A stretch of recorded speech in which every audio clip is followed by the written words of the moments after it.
Welcome, welcome, welcome, one and all, to my Let's Play or try or me get destroyed and not understand what's going on playthrough of XCOM2 Long War of the Chosen. Long War, of course, is a quite difficult mod, I think. It certainly changes a lot of things of War of the Chosen.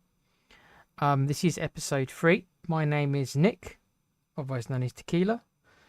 And I am your game show party host, the CEO, the COO, your commander-in-chief, the commander, better commander than Donald Trump anyway. That's not difficult. And I'm going to try to eradicate the Advent and the aliens. This time in a much longer war than before, hence the name. Who have we got in the chat? Which one of my loyal soldiers are in here today? Big up to Alan. Rico's Roughness Arush reporting for duty. I have added him to the character pool, Alan. Not Rico's, but my client-side character is in the character pool. Big up to Rufus as well. Nice to see you back in here, my friend. Hope you enjoyed Alan's stream earlier. I know you're here for Long War. And big up to Ryan, of course. Hey, mate. I know it's a rough couple of days for you. Me too, buddy. Hope you have a good trip at least. Hope the trip is at least kind to you, dude. My day has been horrible, Ryan, but I won't go into it. It's been a horrible couple of days for me. How's the weather been? I'll be honest with you, Ryan. I didn't leave my flat today. I'm not sure how the weather's been, if I'm honest. I didn't hear any rain, but I actually couldn't tell you. I haven't left my flat today. I haven't even looked out the window. Such is my days at the minute. But you're not here to talk about that. You're here to watch me kill alien. Well, I'm not sure who's going to be doing the killing. This mod is I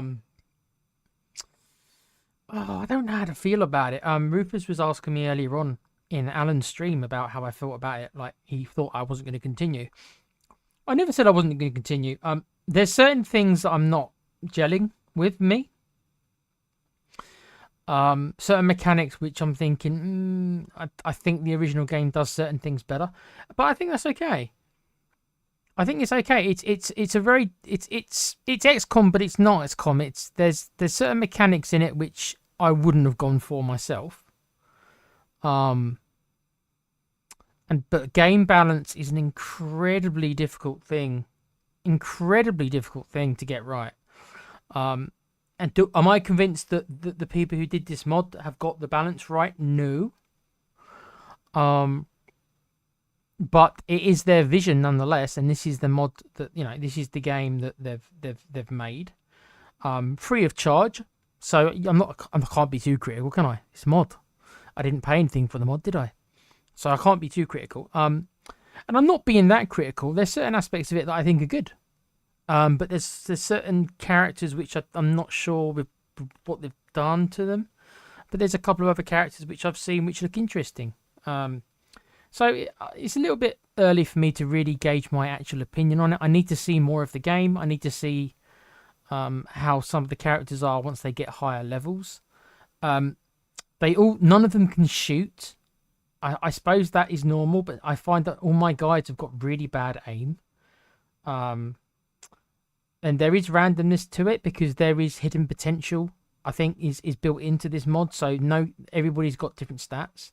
So maybe a lot of my guys have just rolled bad aim. I think if I look at some of my soldiers, a lot of my soldiers have got 60 aim and stuff.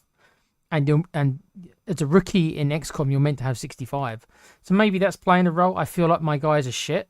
I feel like that, like most of my characters are really bad.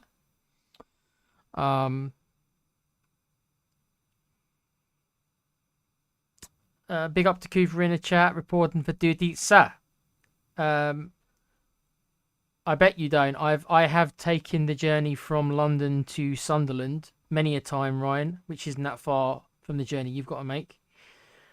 It takes a bloody long time, mate. And yeah, just do it, mate. Get it out the way. You'll feel better afterwards, probably. But yeah, let's put the mod on. Hopefully it's not too loud. We always know what happens a lot of time when I do this part.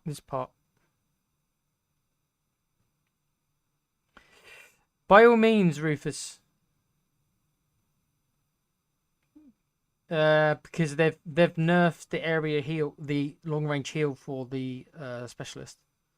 At least they've made it a sergeant ability, which I don't agree on. But you know, obviously they've got their reasons. I just don't know what they are. Okay, let's put the game on. Let's have a listen, shall we? Here we go. 1 sec. Let me try something. That sounded a little loud to me. Let's try that again. Okay, I think that's better. Yeah, I just want to be at home. So do I, mate. So do I. If I had a home.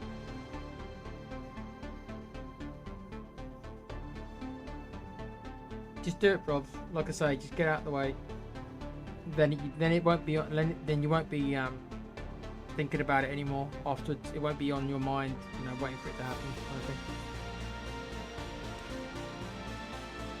It's the only advice I can give you. I'm not. I shouldn't be giving any more advice on anything. Okay. Whilst I await a thesis from Rufus, bless him. Here we go. Hold on a sec.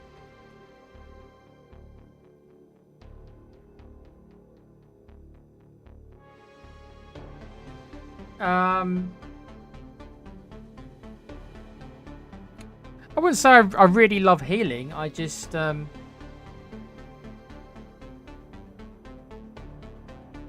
I have a way I play XCOM, and I always the specialist healer is the den mother of all my groups on XCOM. That's how I've always played it. Thank you, Ryan.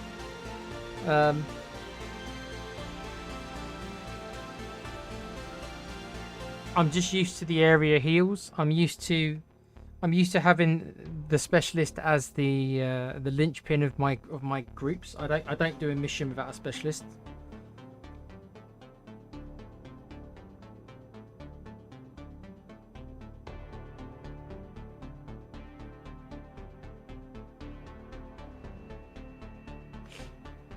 Healing is great, but as you will discover, for the most classes, there are better use for your slots.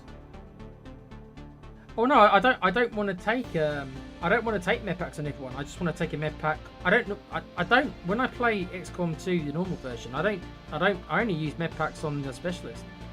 But I always make sure that I've got a medic in the group. So no, I'm not somebody who wants to take loads of med packs. I never have, but I always take my specialist, who, like I say, I make the specialist the linchpin of the group. She's the one who gets people out of trouble. They are the one who gets people out of trouble. So yeah, I don't intend on taking everybody with a med pack, but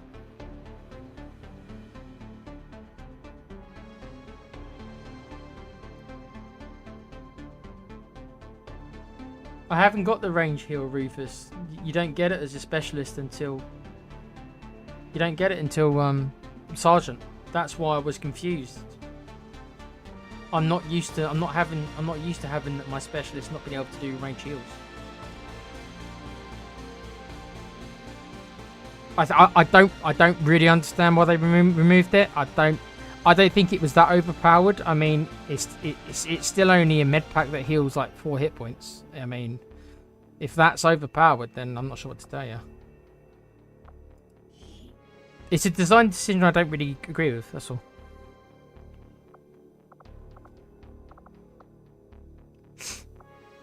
I don't like the graze mechanic either, but I've left that on to get the uniqueness. You know, they've designed the game with the graze mechanic to be what it is, so I'm keeping it on, but I don't like it. I'd rather probably turn it off, but I feel if I turn it off I won't be getting the proper experience. But you know, this is only my first playthrough of this. If I do play it again, I expect to lose this playthrough. I don't expect to win this.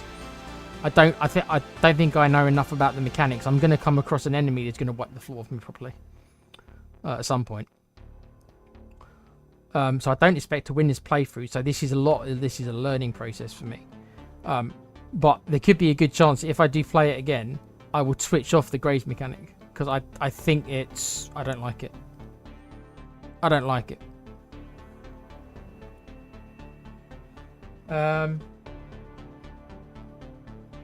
Yes, yeah, I know. The ability you get at sergeant level, yes, you get the you end up with the same 4 heals.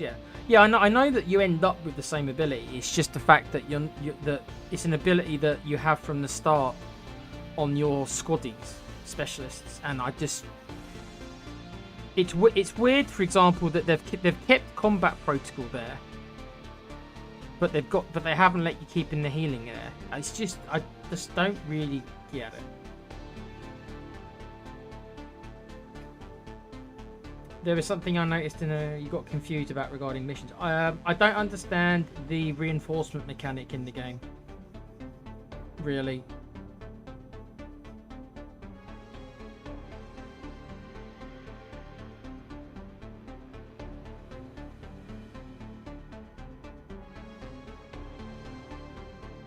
The game stopped at some point on the world map. Oh, you mean the world map? And you didn't really know why. So it stops when infiltration gets to 100%. No, I guess that's good. Yeah, I was expecting maybe some kind of a warning or something, but I guess the game just stops.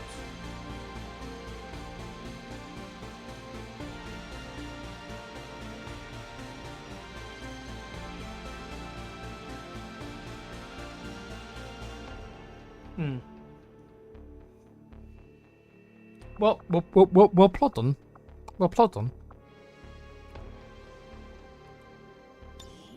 I haven't had anyone die. Well, I've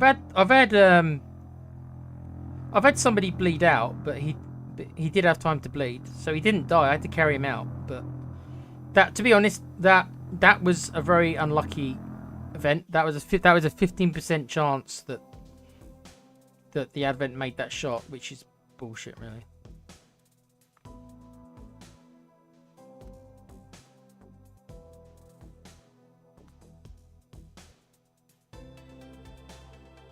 What's the benefit of keeping it running for the remaining time, though? I know that infiltration can go above 100%, but what's the point of it going above 100%? Why would you care? As long as you get to 100%, why do you care if it goes above 100%? What benefits do you get?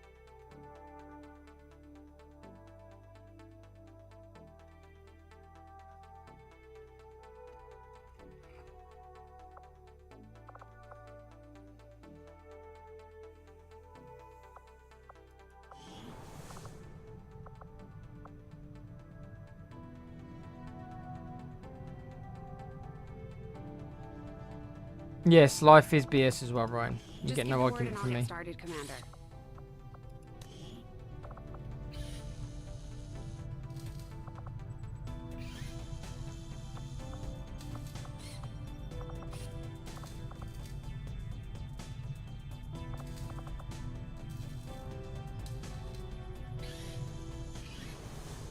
Pickings are slim, but I'm hoping we find a few more recruits who can handle a wrench. I could use the help. Okay. Okay, let's plow on.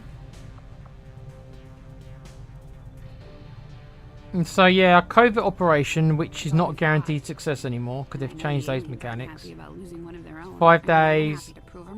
I thought I had 2 engineers. Oh no, hold on a sec. I had to do that mission, didn't I? Okay. Let's go and grab this engineer then.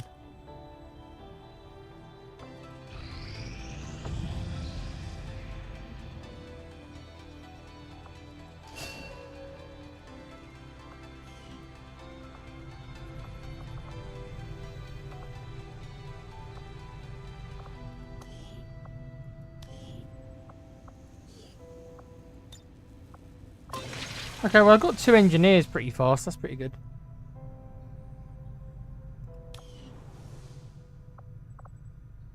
No, I've got another mission cooking, haven't I?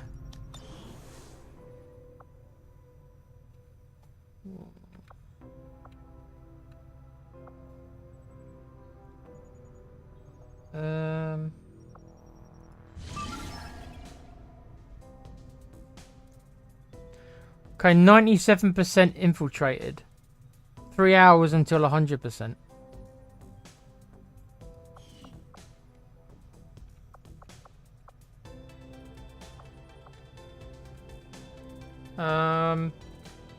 Well, if it's only 3 hours, there's no point me moving, is there? I might as well just wait till it's 100%.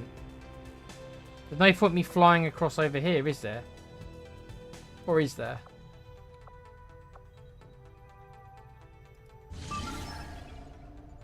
%97 infiltrated, 3 hours until 100%, and I've got 22 hours until it expires.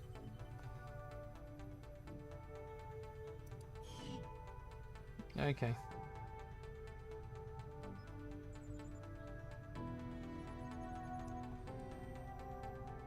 On the left, it got down to the lowest vulnerable.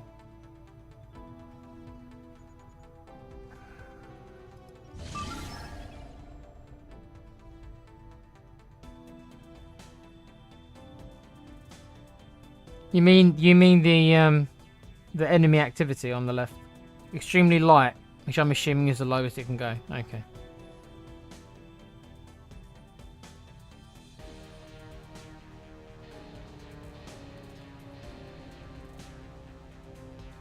Extraction timer 19 plus turns. What?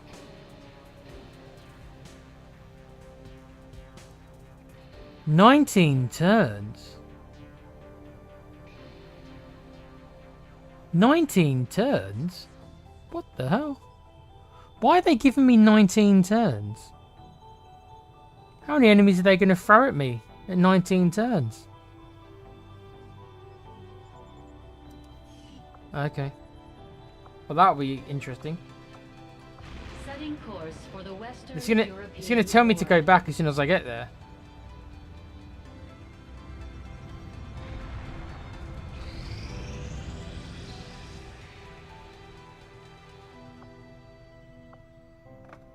Okay, so is it 100% now? Okay, 100%.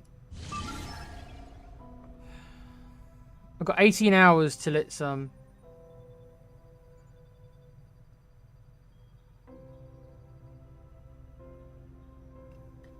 Cuba says,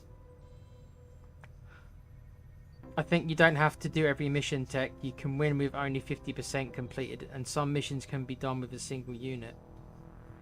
Some missions can be done with a single unit? How? How can some missions be done with a single unit?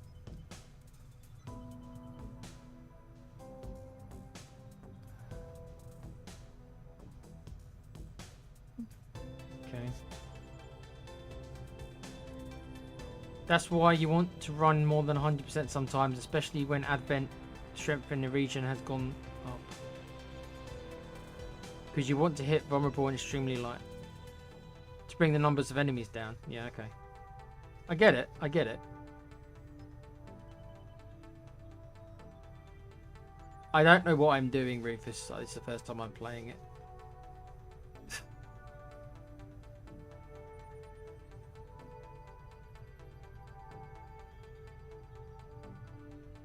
I think the smallest mission I've ever done is with 3 soldiers, and that's normally the network tower missions on the vanilla XCOM. Okay, well, let's do this mission then. I can't even remember who's in the squad. I've got to try and sort out my squads.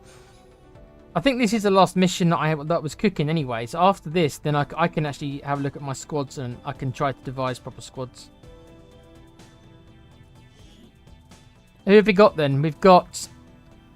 They're all a bunch of rookies other than Aja Wong, who is a squatty. So it's all low level guys again. That's all I've got. We've got Swift Viper, comms character. We've got Morpheus from Matrix. We've got Iron Man from Marvel. We've got Neo from The Matrix. We've got Dwayne The Rock Johnson, the final boss. Everybody knows who The Rock is.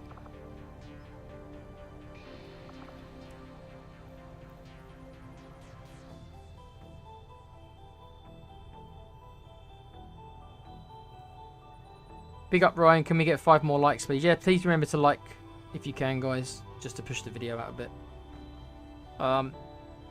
It's normal readiness, not extremely light. Let it run to the end. What do you mean it's normal readiness?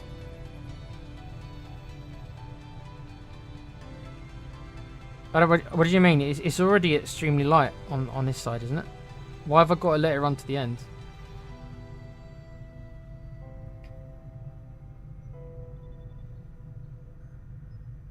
I'm still trying to understand what the point is of not just doing the mission now. It's at 100%.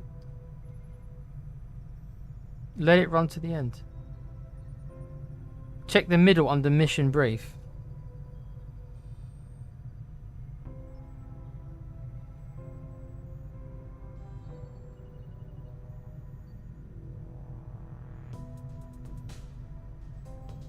It says extremely light on the left here.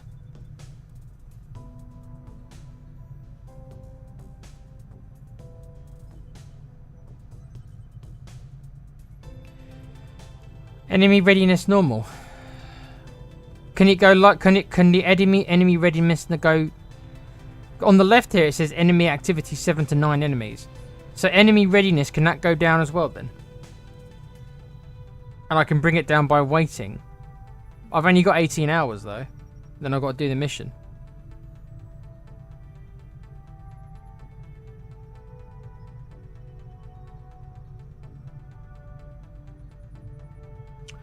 Yeah, I understand. I understand that it makes the missions easier. I'm just trying to. I'm trying to understand what more I can do to make it easier. It's already extremely light, isn't it? So what can I do? I mean, I don't mind waiting. It's only I can wait 18 hours. I've got nothing else going on. So enemy readiness in the middle here is at normal. This can be reduced more then. Mission brief is your current up-to-date real information. Yes, the longer you wait, the more infiltration is. Significantly less at high levels. Super easy.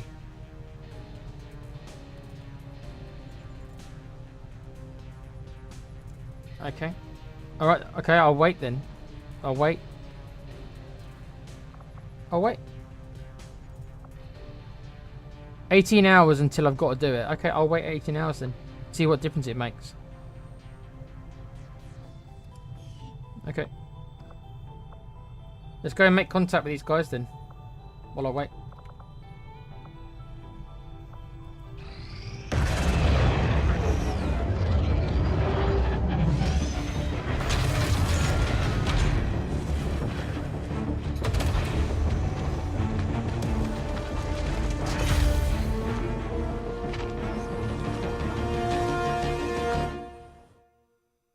Long live the resistance. New regional contacts located.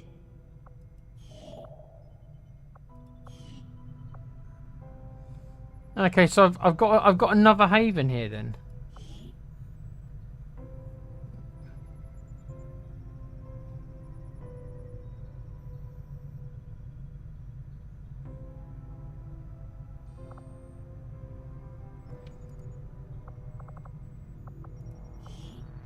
So Advent strength is 1 in this area. So I don't want to be doing any missions, do I, in the other area, do I? I don't want to be doing any missions, do I? Because this is shrimp too.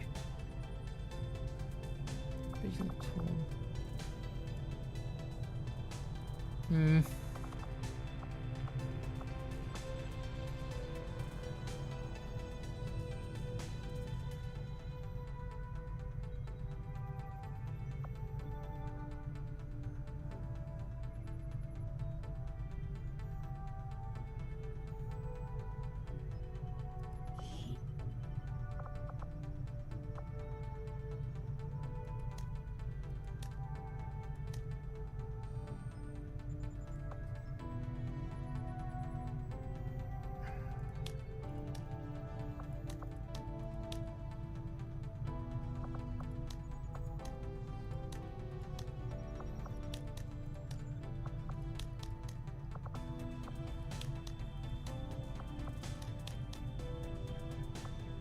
Okay.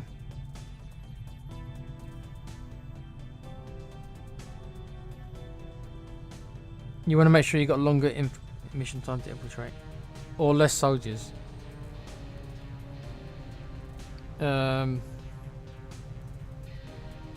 See, with this management, right? So obviously, Advent Strength 2. So obviously, that means there's more enemies in this area, right? So the missions are going to be slightly harder, right? That makes sense. So shouldn't I not be?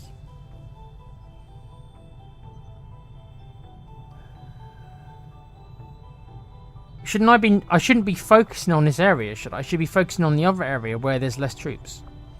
I should be putting all my eggs into the basket of doing missions in the other area, no? Shouldn't I have these guys on, like, hiding? Because I don't want to do missions in this area, do I? Because it's going to be harder.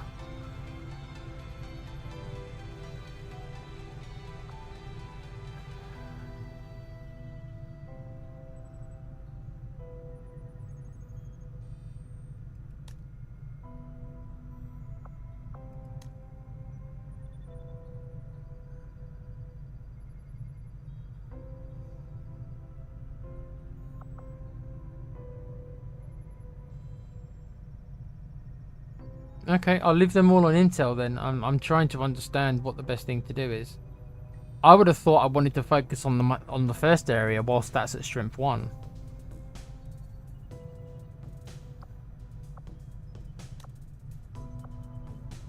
Okay. I'll leave it on intel then. You guys know more. Well, Rufus, I'll. No, you do not want to make mission if you don't have.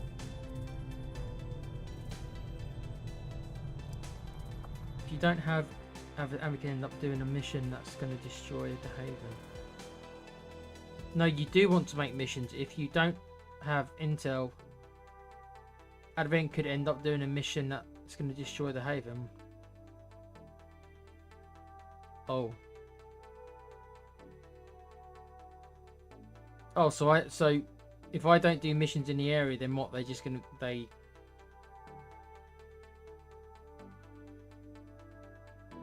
they're going to attack the Haven. Okay. Okay. I'll leave it on intel then. How am I meant to make supplies in this game then? Because I don't think I've made any supplies.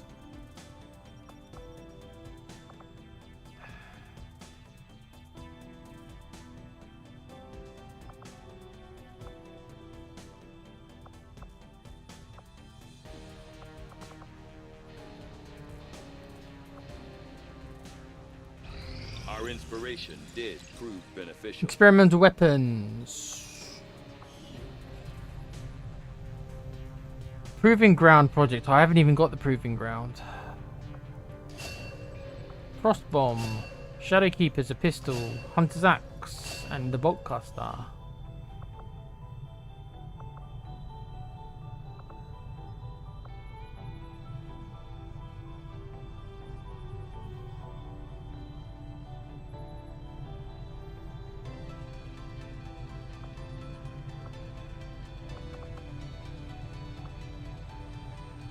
I will begin our research immediately.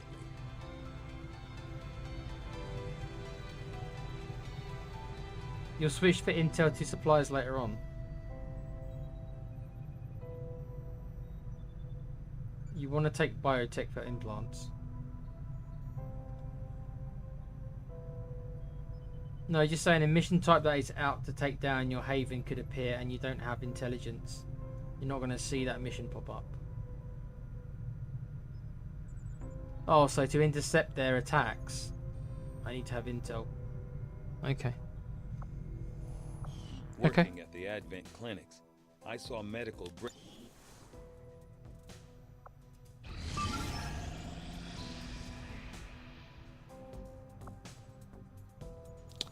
So the enemy readiness went to vulnerable. Okay, so what difference does that make? I understand on the left side, the extremely light dictates how many enemies I fight, right? But what does the enemy readiness mean? Game mechanics wise, you guys were right. It's changed from normal to vulnerable. But what does that mean in gameplay terms? It's all well and good them saying vulnerable, but what actually does that mean?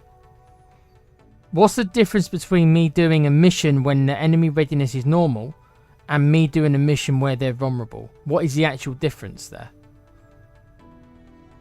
Gameplay wise, mechanics wise, what is that difference? What advantage do I now get if they're vulnerable and not at normal? That's what I'm trying to ascertain.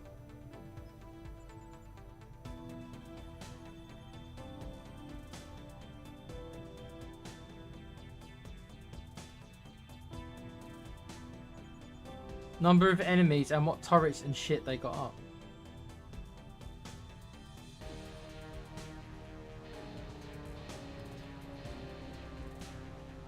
Okay.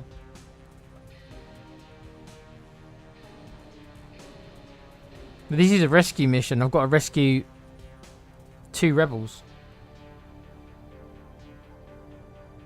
And rookies. Ted DiBiase and Alan's character, Tango Fett.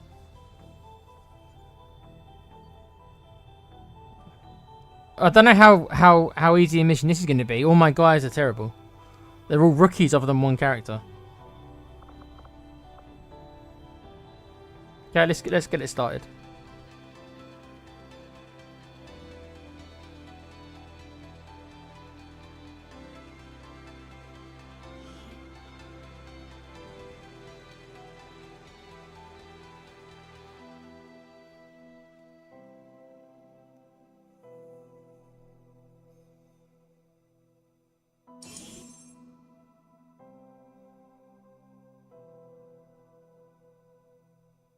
Operation Broken Crown.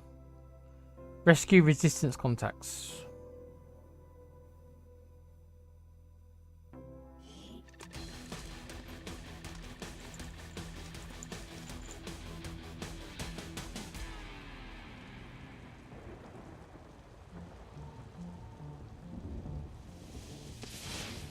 Position is obscure. Jailbreak. A group of resistance contacts were rounded up during an Advent sweep and are being held in holding cells in the area. Advent vehicles are inbound to transport the rebels to an unknown location. So we have a limited window to break in and get those people out. If we can safely extract them, they would be an asset to resistance operations in this region.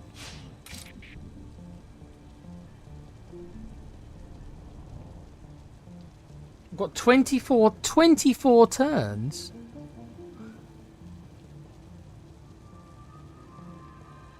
"24 turns.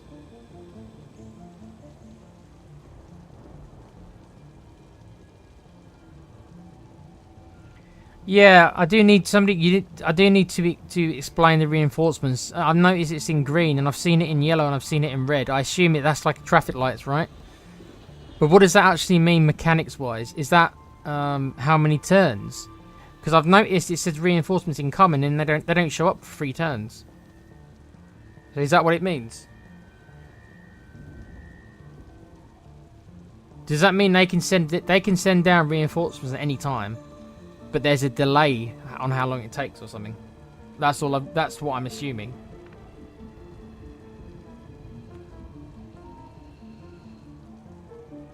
Is there 4 people to rescue?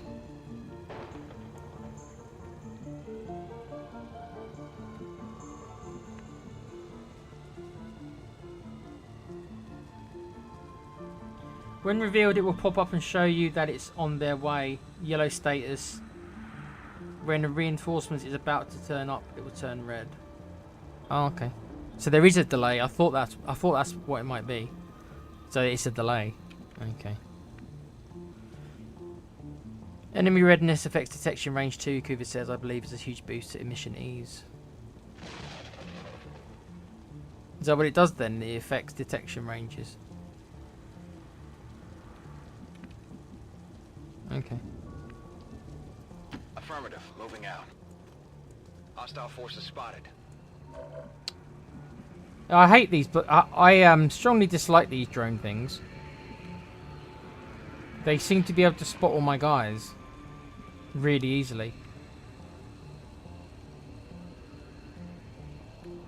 Is there a way to kill these drones without being seen? Because they really annoy me. Good Copy. Moving on target. Affirmative. Now, my Reaper was seen behind cover last time, so I don't know what the mechanics are regarding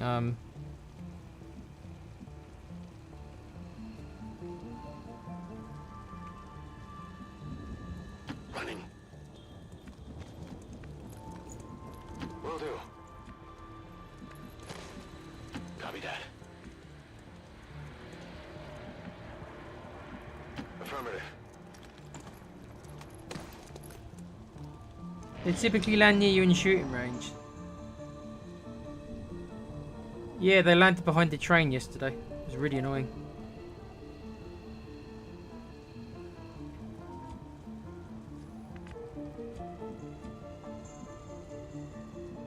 Heading there now.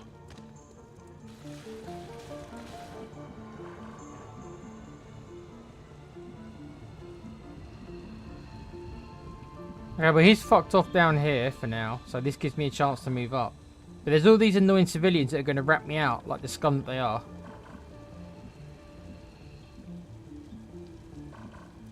Closing on target position now. I've got enemy movement here.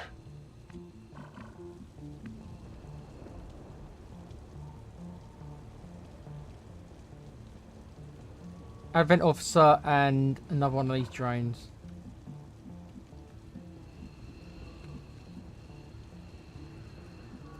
Running. Enemy squad located. Oh god. Oh my god. No, no, no, no, no, no, no, no. I can't fight 3 squads at once. Bloody hell. There's a squad down here. A squad here and a squad here. The whole map's going to be aggroed on me. Fucking hell. Running. They put all the enemies all in the same bloody place.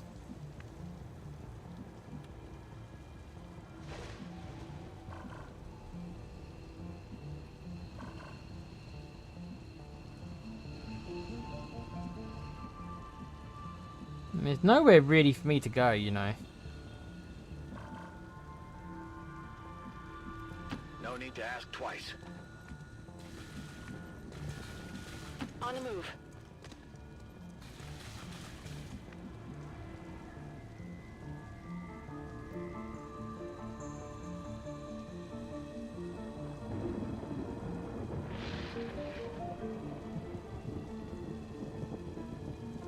Your specialist can stun them without revealing the squad if you...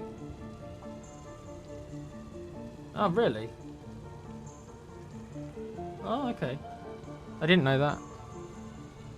I haven't got a specialist on this mission, so it's not going to help me, but I mean, you know, it's good to know in the future. Solid copy.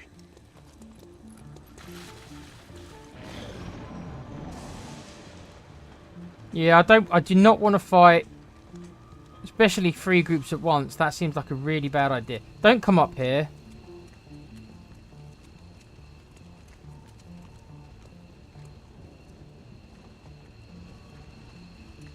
I mean, I'm going to have to fight them all, aren't I? Because they're all just heading towards me, so...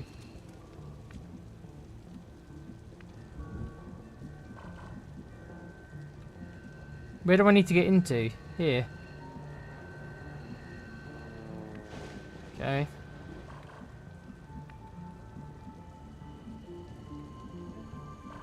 I mean, I suppose I can try and move up a bit. Let me see. Oh, yeah, he can't move. Yeah. See, there's nothing I can do. This guy, the rock here is trapped. He can't move anywhere. No matter where he goes, he's going to be seen.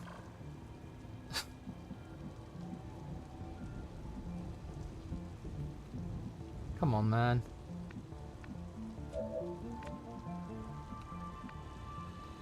Okay, let's see what we can do. 10-4.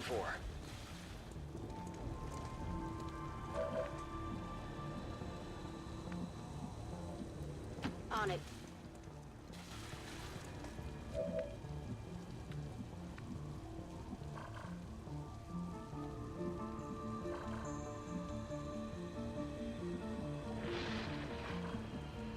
These guys, if these guys move up here, they're just going to see my guys no matter what, aren't they? How am I meant to not fight all these guys at once when they're all stationed like this? Because I've only got 6 guys. I don't think I can handle fighting like 8 enemies at once.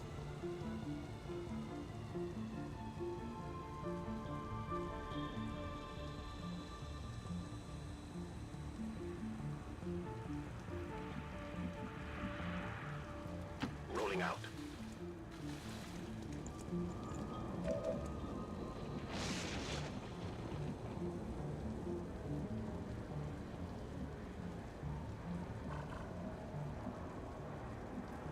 Getting it done.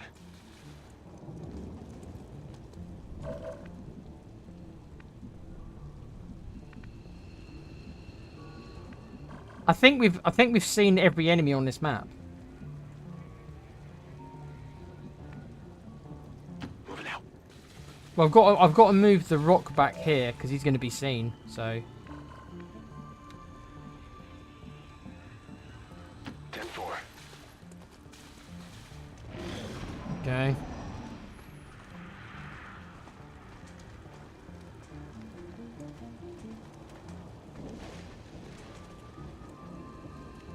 Yeah, see, they're all coming up here.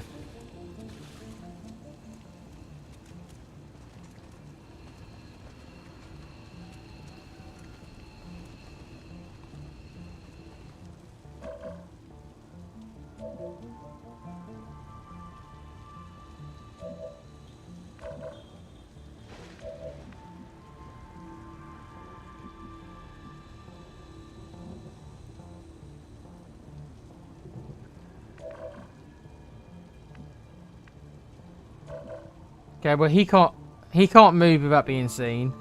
I can't get any closer without him being seen. He can't get any closer without being seen. He can't move at all. I mean, I don't see there's many options here, but it's just to start fighting them.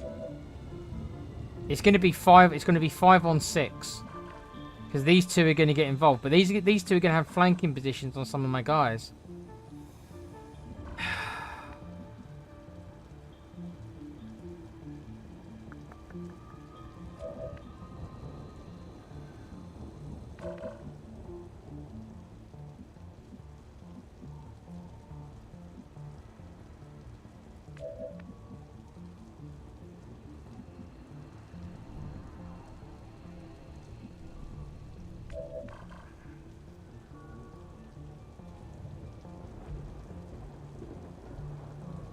In this case, the only thing you can do is Overwatch support your trapped guy and hope for the best. Yeah. So I'm going to have to fight 5 of them. I don't think this group over here can see me, but these guys can. So it's going to be 5 of them. And these guys are going to have flanking shots on my guys up here.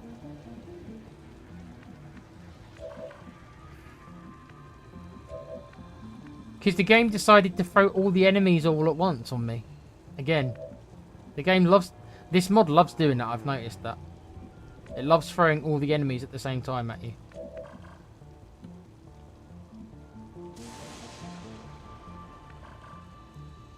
See, no matter what I do, I'm going to get flanked by somebody. So, who's the least dangerous group? Surely it's these two are the least dangerous group. Because there's only 2 of them.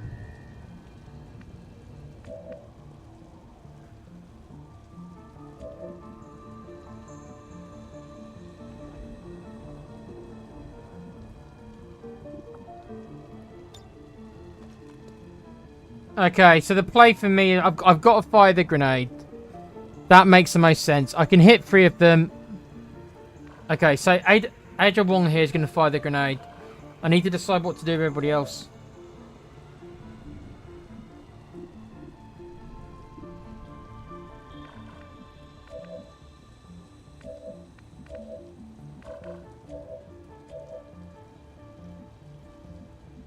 I think it makes sense maybe to move... Heading to that location. Yeah. Okay, well at least he can't be flanked by these two. He can't move. There's nothing we can do about him. He can't move. The rock's completely pinned in.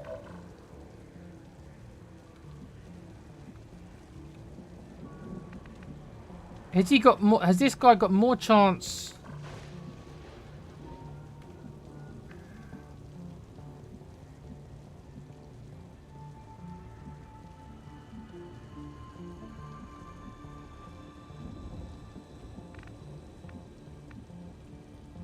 There's no point putting him here. Has he got more chance surviving here? I'm scared if I run him forward. I don't want to run him forward. If I move him back here, he's a bit too far away from the fight.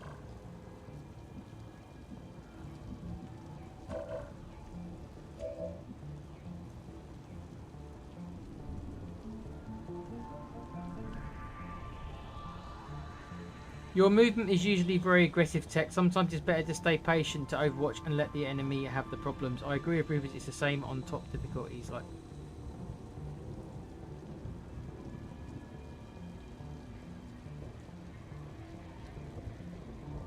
yeah, but they normally put you on timers. You can't. If I was playing XCOM 1, I can play very defensively, but on XCOM 2, you can't be as defensive.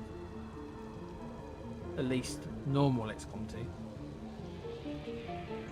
Because you've always got timers, you have to keep pushing forward. I have got 21 turns though, I suppose. I have got 21 turns.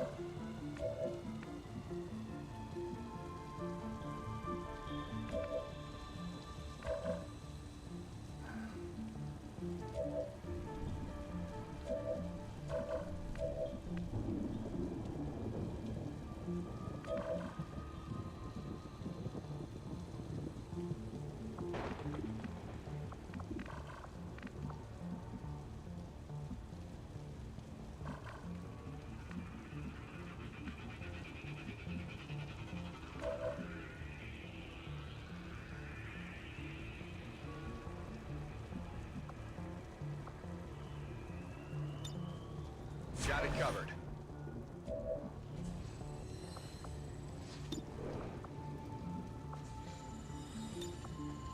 I'm on it.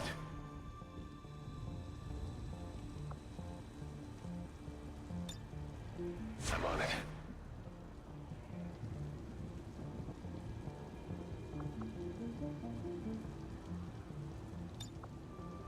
I'm on it.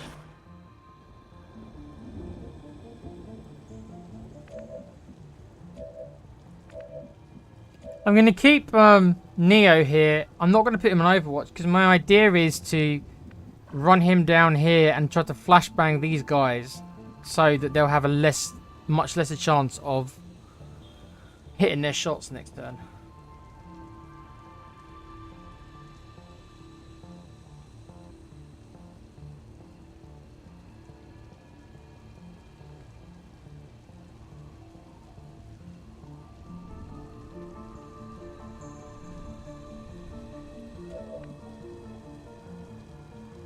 Okay, let's see what we do.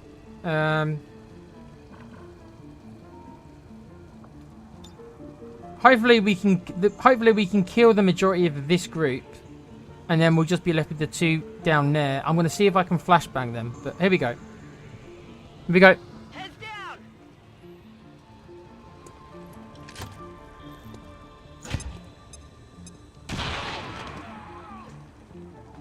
Multiple targets neutralized.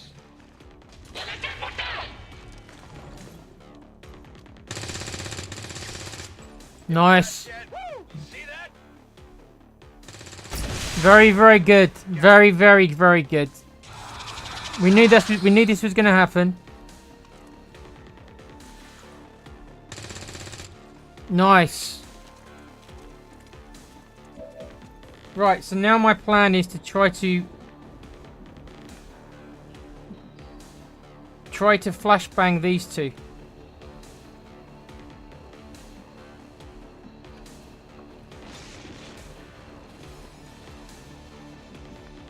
Okay. Position confirmed.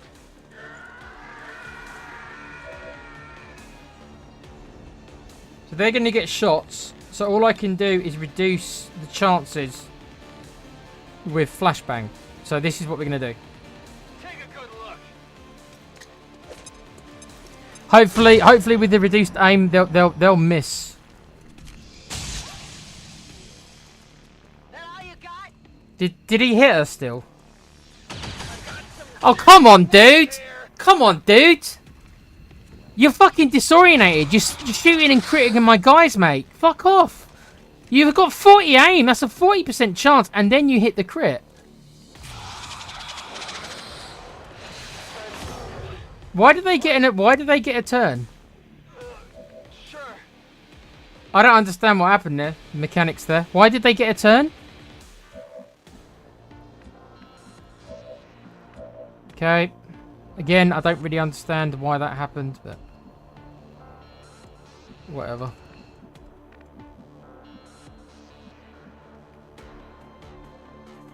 I guess that'll be okay. Oh, for fuck's sake.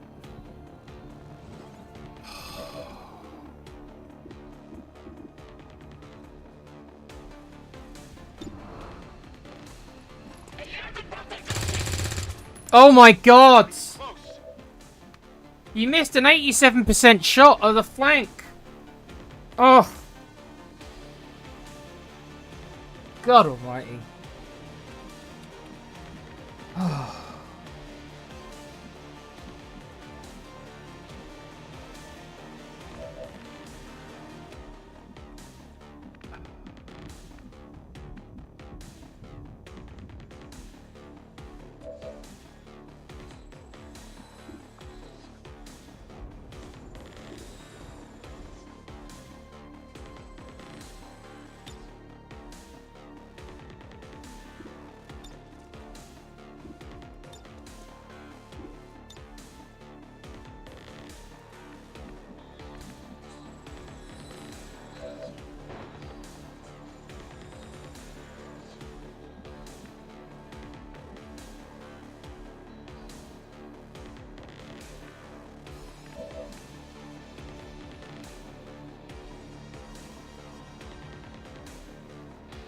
You played your turn and they ran into you. There's a chance they get to take a shot.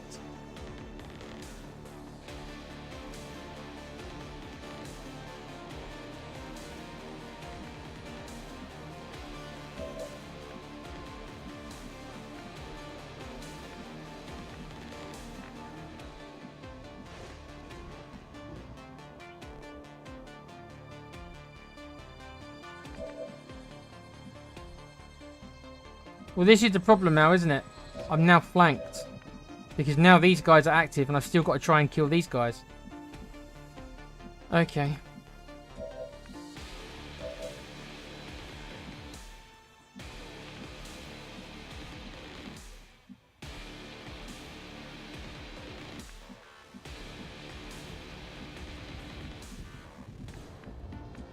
Problem is that all my guys are shit. I've got no abilities. I've got no tools at my disposal here.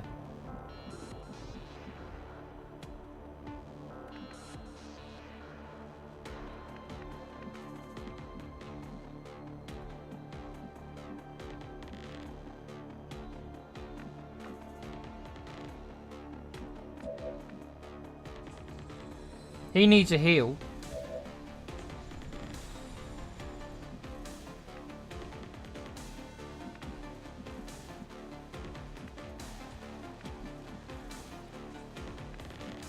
He's disorientated, so he can't do a thing. He's useless.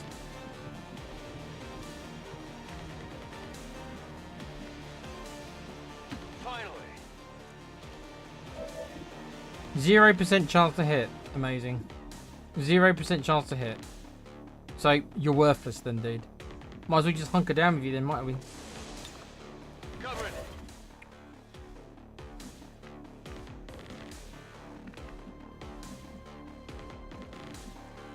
If I go here, he probably can't get...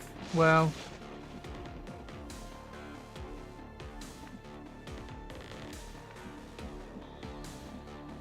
See, I can get flanking shots on some of him, but I'll leave him incredibly exposed to these two. So no matter what I do, it's bad.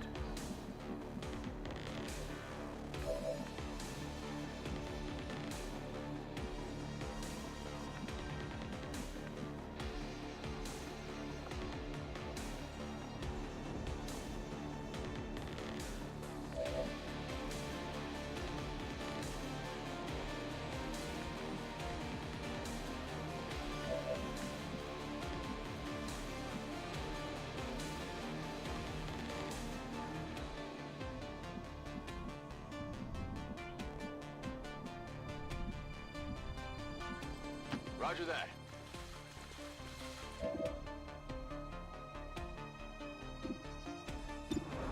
%31% chance to hit. Rubbish. You suck. None of you guys can shoot. You're terrible.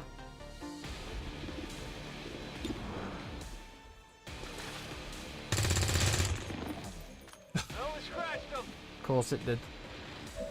This crappy graze mechanic.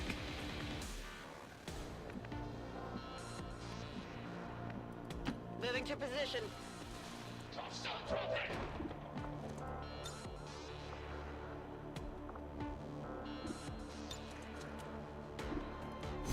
Let's try using this flush ability.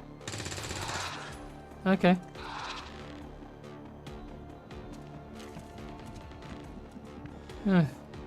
So he forced him to move. Interesting.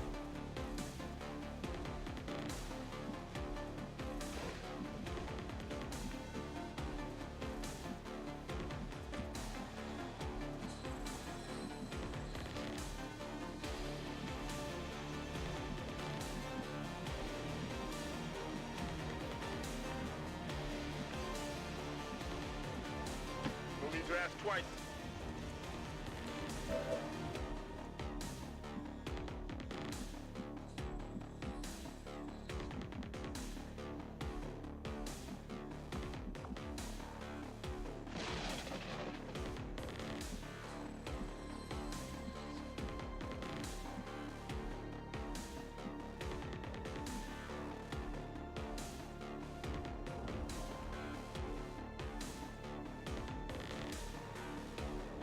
He's only got 3 health. Tony Stark here. And he's the last movement I've got.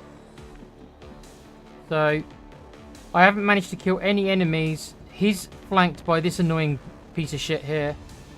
So he's probably dead. I've got all these guys who...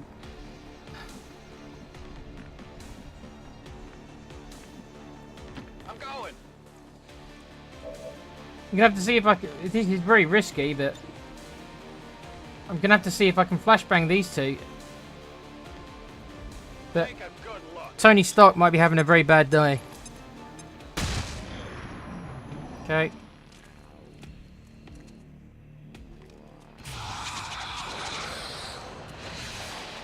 Evac! We need emergency evac! Now, damn it! Now! Okay.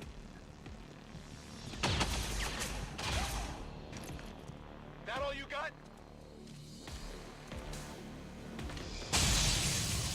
Okay. I'm all right. Bloody hell. I'm under fire. You're gonna stun him, aren't you? Does this never miss then? Of course it doesn't.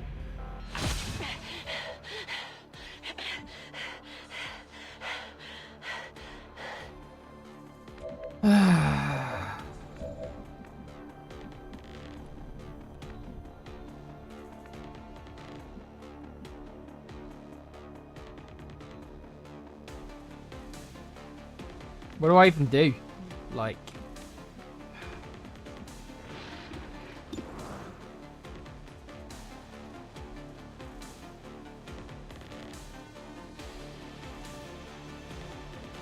Well, I've got to kill the robot, haven't I? Oh, give it up! Give it up, mate! Give it up! 72%! Why am I missing all my shots? What is it about those the drones that are so hard to kill in this game?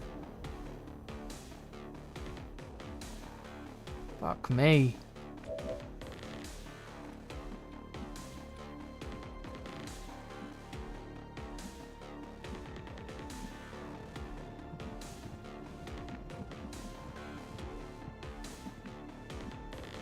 Get there now.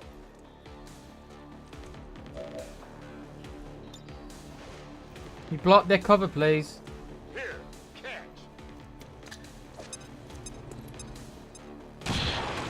Why does it not block the cover?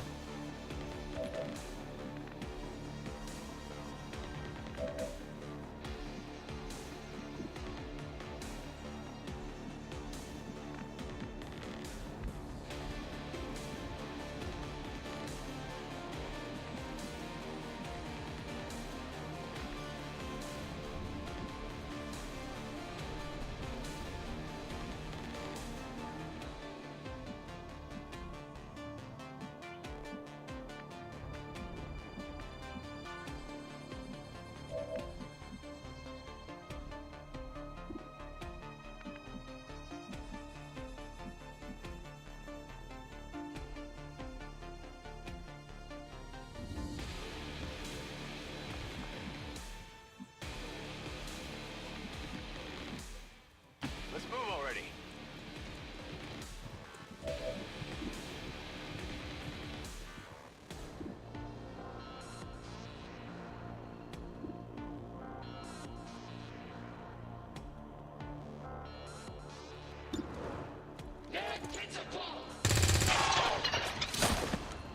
You want some more? Toss me some ammo.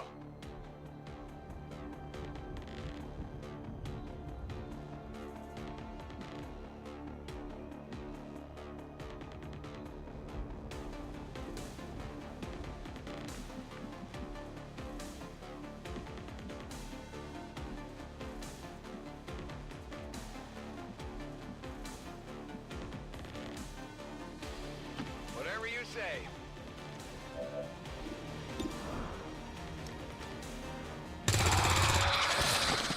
Did you see that one? Could use some ammo over here.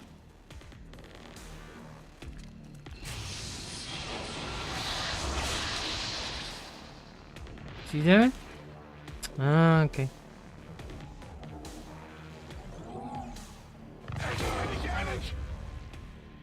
Does he just keep stunning him then? So it's a stun lock then. He continuously just keeps stunning him. Wow. I hate these flying things. I can't stand these things.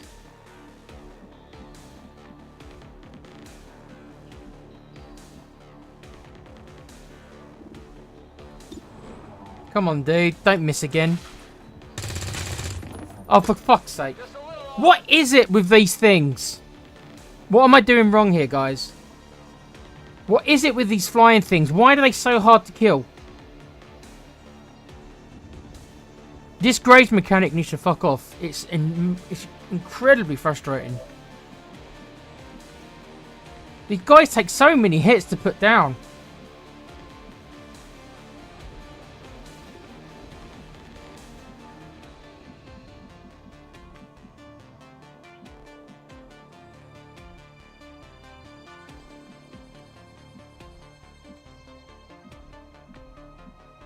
I don't really want to grenade the fucker, but I might do. At least that'll kill him, right?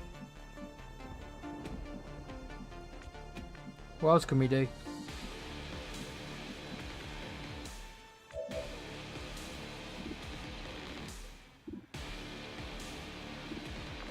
Well, let's see if we can kill him from here. Oh yeah. 64%. For fuck's sake, guys. Honestly, what is it with these things? Have they got special, like, unique ability? They've got extra dodge or something? Because I can't kill these flying things. They take me so long to go through. My guys just cannot hit these fucking things.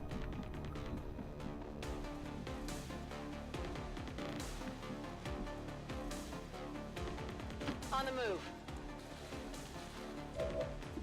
Will you just fucking die? Fucking hell. Neutralized. Running dry. God almighty.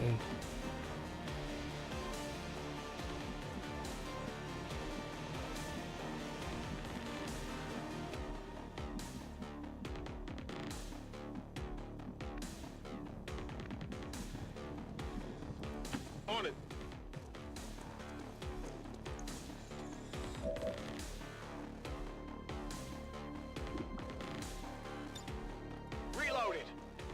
I think I should heal him. I know he's only lost 1 health, but surely he'll be one-shotted with 3 health. He'll be fine. Seems a bit of a waste for 1 health point, but... They got me. Of course you did, mate. Of course you hit me. Oh, you're dead, mate. I can't do anything about it. You're stunned, aren't you? I'm under fire. You missed. You missed with a melee attack. Really?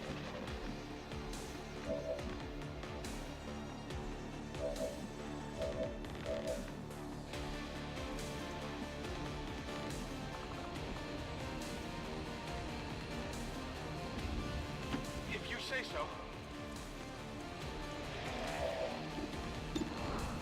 Surely you can't miss 100% chance, right?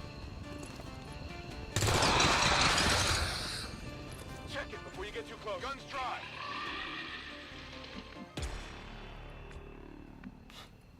You guys are going to have to give me some advice about killing these flying things, because it's the flying things that are causing me the problems. Just can't kill them. Keep dodging. They keep grazing them, sorry.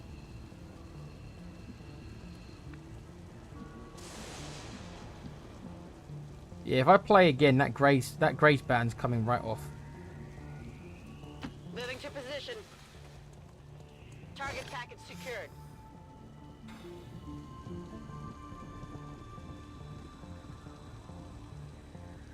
Sorry guys, I was moaning. That went just about as well as it could. Yeah, the ambush was good.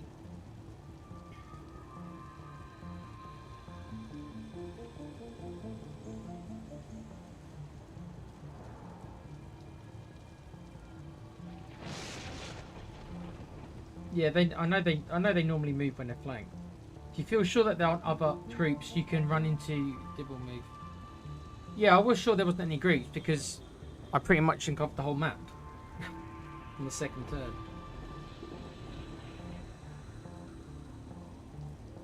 Yeah, I've noticed that my grenades don't seem to blow away cover anymore, which sucks. You got some pretty good RNG. Really?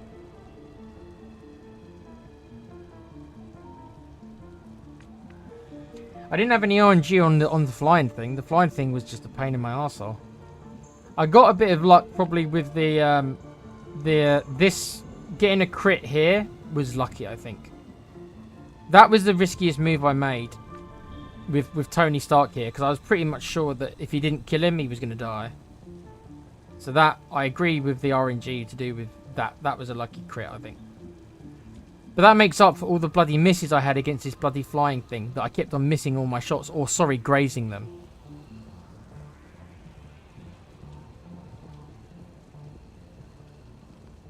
I don't mind if I lose graze. I don't mind it. I can accept losing graze. What I don't like is not having guaranteed damage when I should be. So I have no problem losing graze on my end. I just hate them having it. Because you can't trust the damage you do anymore because of the graze mechanic. But that's just me personally. I'm not saying that, you know, that's just how I it's one of the reasons why I never play with damage roulette on XCOM, because I like knowing what the damage is going to be more often. I like knowing what the damage is going to be, not like, oh, it might be half damage if he gets a lucky roll with the graze. I think it makes strategy harder. It puts more RNG into the game, and I always figure that for games like this, you want to not rely on RNG as much as possible. You want to put the odds in your favor.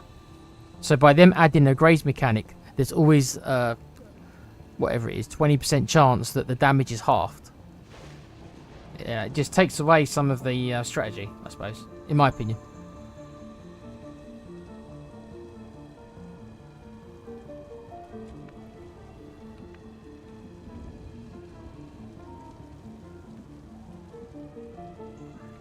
Okay, so how do we get in here then? Through the door, Nick. Through the door. Okay, we've got 17 turns, so, I mean... Reinforces are imminent, but it's yellow, so I'm assuming I've got a couple of turns then. Okay, so let's, Running.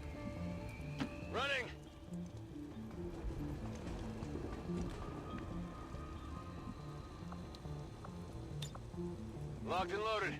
Well, the only person who technically... Well, no, we had two characters who took damage. We had The Rock took a little bit of damage with that annoying drone. And Iron Man took some damage up here. Okay. Shotgunners and specialists, I don't have either of them on this mission, typically.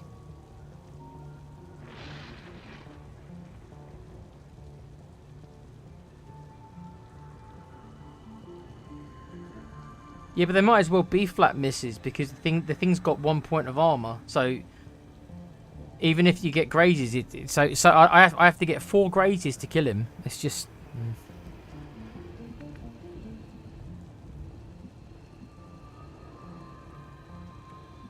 Is there a door this way as well? No.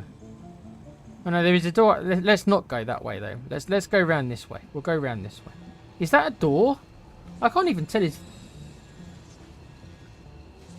Where is the door? Is this the only way in then? Alright, I guess we're going this way then. I thought there was a way round that way. Okay. I'm going to assume there isn't any more enemies, but I don't know for sure. Everybody's a long way away. I'm on it. Let's try and catch up. Really, we should get some guys on high ground, really, to be honest with you.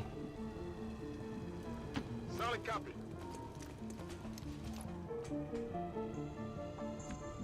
Morpheus took damage as well. I must have missed that part. Oh, okay. He's in trouble, isn't he? Right then. Okay. Let's heal him up then. Don't move. You'll be all right. He's even more injured than Iron Man is. Okay, so we've taken some damage on this one. Let's get some high ground. Good copy. Moving on target.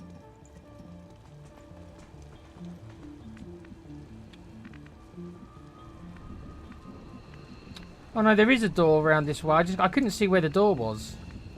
There is a door around this way. Okay. Mate, why are you going up there? Why did you do that? Why don't you just go around the side?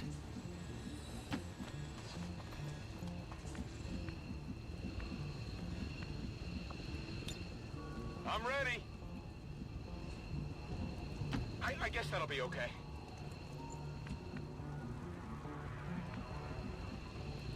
Affirmative.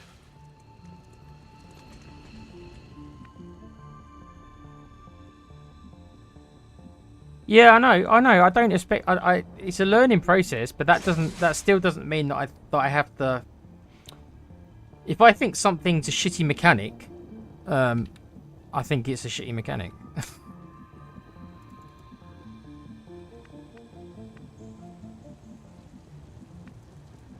And my big gripe really is with the Graze mechanic and the nerf to the specialist.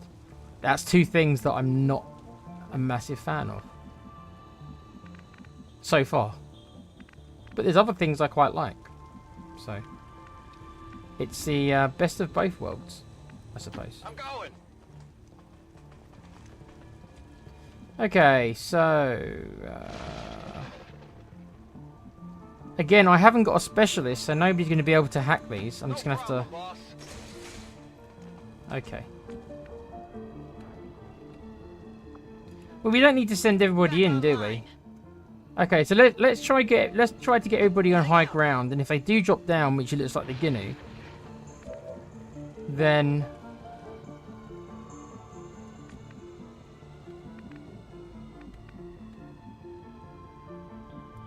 Copy that.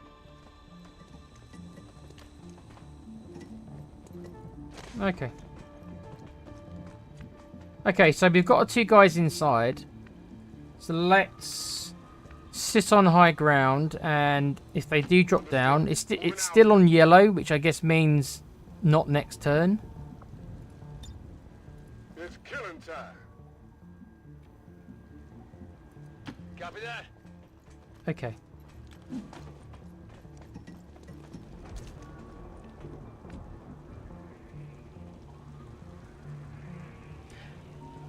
I know,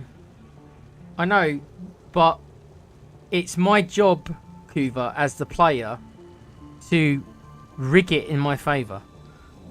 So to make sure the RNG, I rely on it as little as possible. That's why when you got guaranteed damage moves like combat protocol and stuff like that, they're godsends, because you know they're always going to hit. It's one of the reasons why the Templar is so powerful in the base game, because you know they're always going to hit. So it's my job to reduce the RNG, because you're always up against it. You're always facing more enemies than you've got soldiers.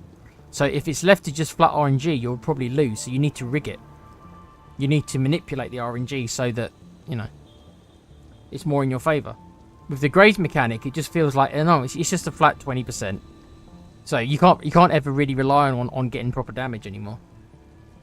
It's just I'm not saying that, it's just personal preference, mate. It's just so. Just personal preference.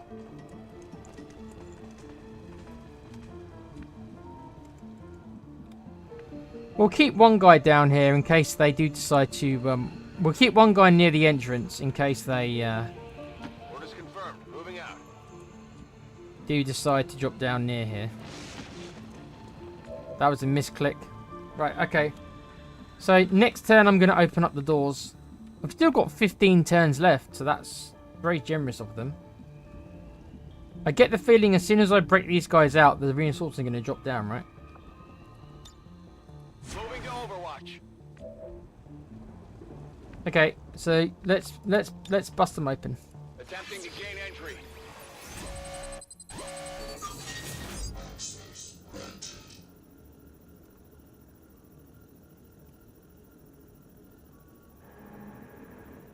The more aim, the more it negates the graze. Yeah. Oh, look at this! I've got a 3% chance to do this, guys. Come on, let's roll that D100. Oh my god! I rolled like a 95. What a troll. I love it when XCOM trolls me like this. Got it. Never change. Okay.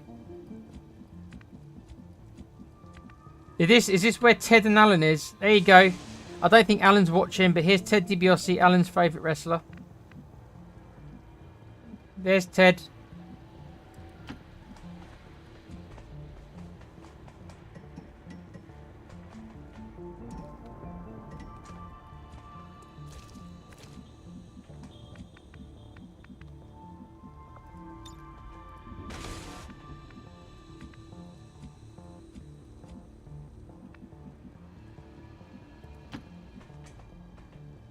Get these guys out of here.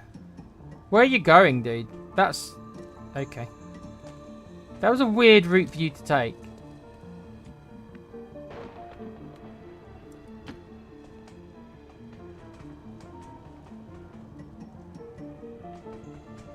Still got 14 turns.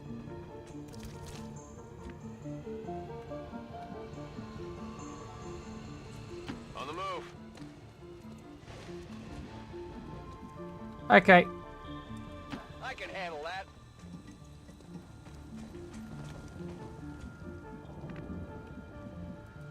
Solid copy. Do you have to keep going over the ladder? These guys are... you make weird choices, guys. Okay. I'm going to keep these guys... I think I'm going to keep these guys on Overwatch. With the high ground. Good to go. We'll keep Neo on Overwatch. He's going to guard the exit. I'm on it. According to the game, though, they're not going to be dropping down next turn. If that's how it works, so it's yellow, it's amber. Moving to Overwatch. Affirmative. Covering now. Moving to Overwatch. They're still not dropping down. I'm surprised that the reinforcements still aren't here yet. Okay.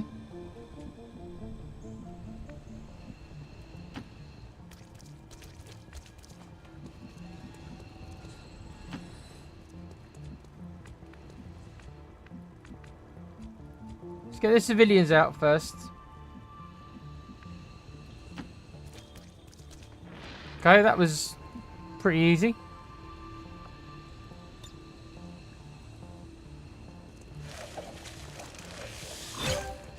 Status confirmed. We've secured a civilian contact. I suppose I'm just going to leg it. No point hanging around, is there? Running. I expected the reinforcements to show up. I don't. Moving to position.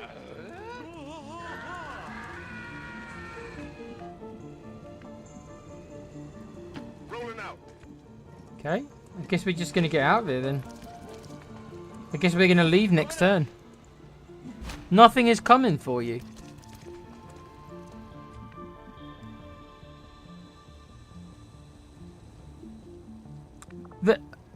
Okay then, Rufus, since you obviously know the mod, why is it saying reinforcements incoming if nothing's coming for me?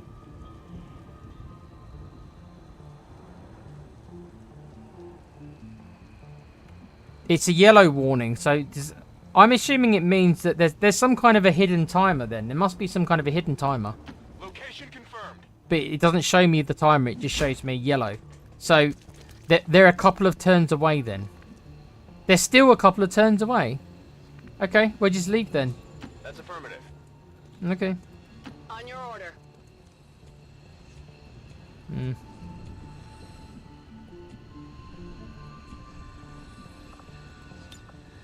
Scanning.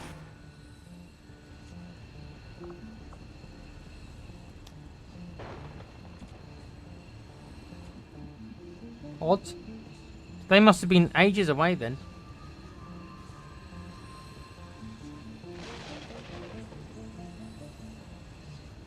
Yeah, it says reinforcements imminent, but they haven't arrived. Moving to designated position. Let's do this. Okay, I'll go. They just didn't show up. So it's a timer then. It's a timer. Okay. See, if the game just told me that it was a timer, then I wouldn't have to ask all these questions. But it doesn't explain these things. I'm going.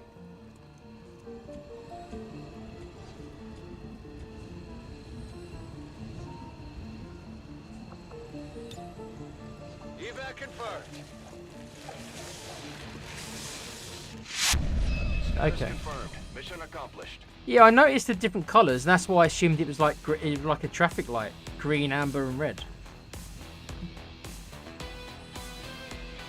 Look, I'm not used to this. I'm used to when it says reinforcement, they throw down a red marker and they appear on the next turn. That's what I'm used to playing. So this is all very, very different. I mean, I guess that went okay. I mean, we did get a couple of guys injured. The flying things are the bane of my existence right now. The sentries are really annoying for me. But I suppose it went okay. All Advent gene therapy clinics will be closed tomorrow for equipment upgrades. Initial reports that the suspension of services were the result of dissident activity have been dismissed as radical propaganda.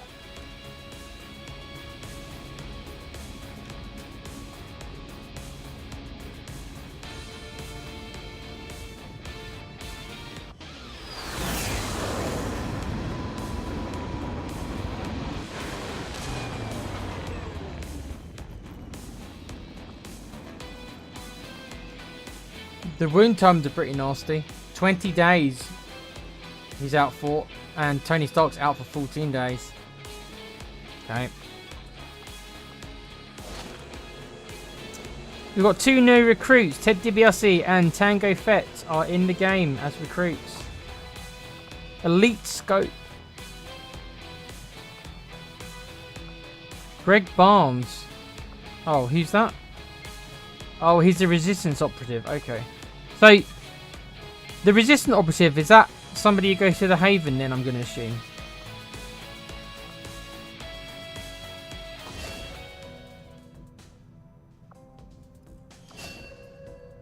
Okay.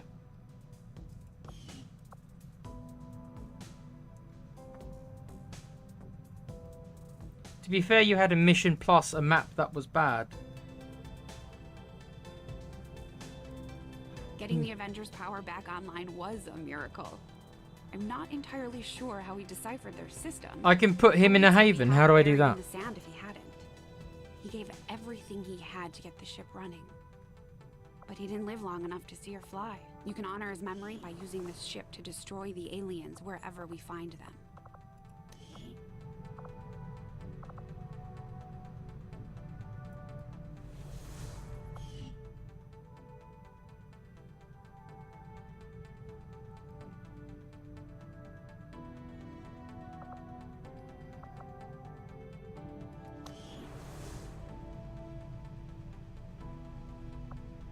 Resistance management.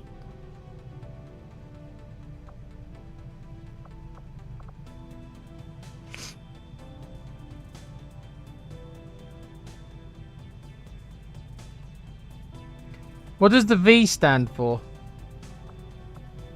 Advent Strength 1 V4.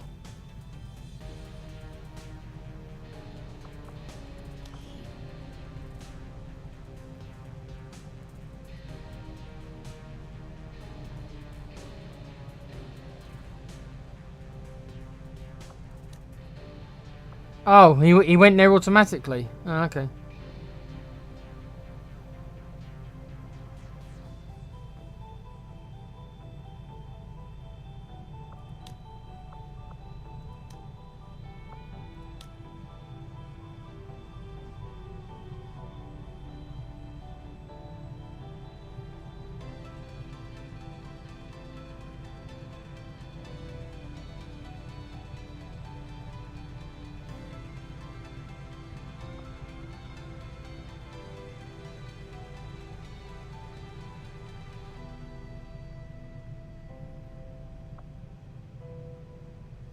Can I move people from one haven to another? Like, if I want to put more resistance in, for example, the area I'm doing most of the missions in, can I not move people from one haven to another?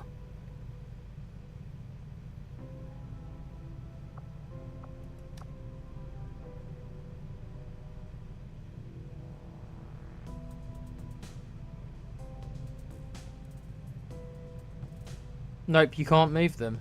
That seems weird. That's weird. Would have thought they would have let you do that.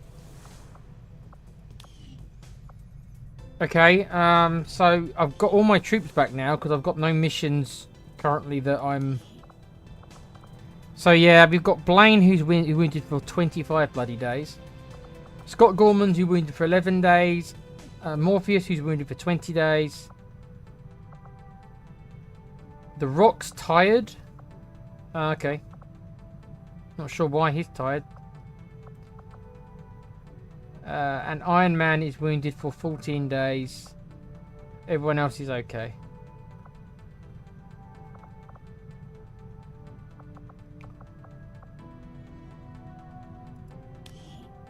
Soldier Bonds.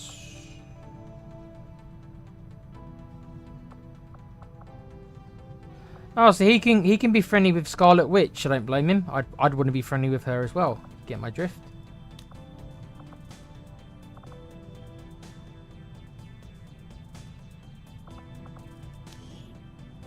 Let's have Ben Richards and King Willie be friends. And then we'll make... Who's the other one? Blaine will be friends with Scarlet Witch, you lucky dirty devil. I don't blame you in the slightest, mate. I'd be all over her too. How long they spent... I think how tired your soldiers are depends on how long they spend in a mission. I think that's how it works in the vanilla XCOM as well. I think it's to do with the amount of turns that go past, I think. I think the V in the strength volume is vigilant and affects how much of a threat they are. So it's like noise then, basically. But game mechanics, what does that do though? Does that make them what? Increase their security or stuff?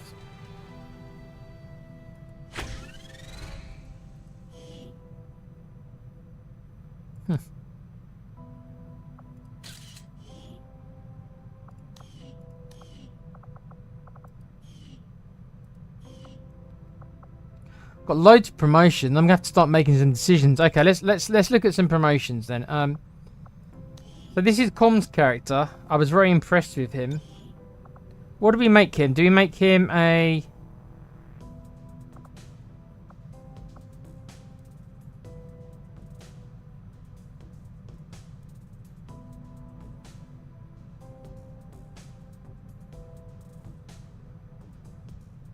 Wow, these are some good abilities. Firing your arc thrower no longer ends your turn. Okay. Oh, I don't know what to do with this character.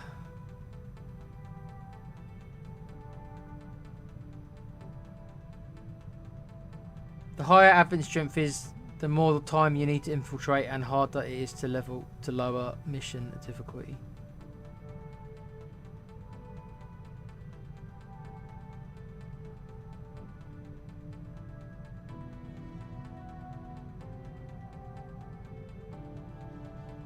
The higher it is, the more you slow the Avatar project.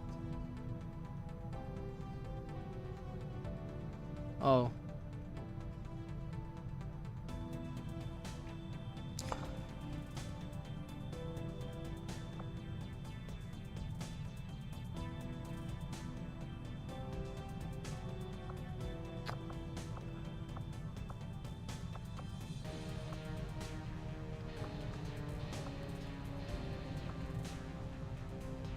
I'm going to make him a run and gunner shotgunner, I think. So I'm going to take Lone Wolf. So if he's by himself from any ally, 4 tiles,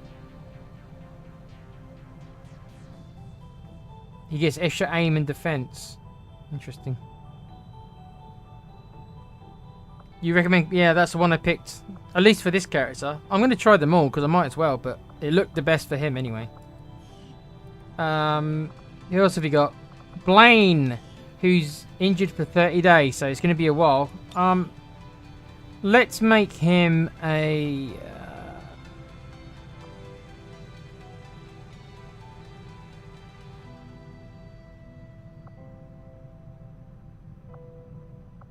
I do like Shredder. I always like shredding armor. That's always important. Unleash a volley of bullets at your target's cover. Maybe demolition, is better in this game than it is vanilla, because grenades don't seem to block cover anymore.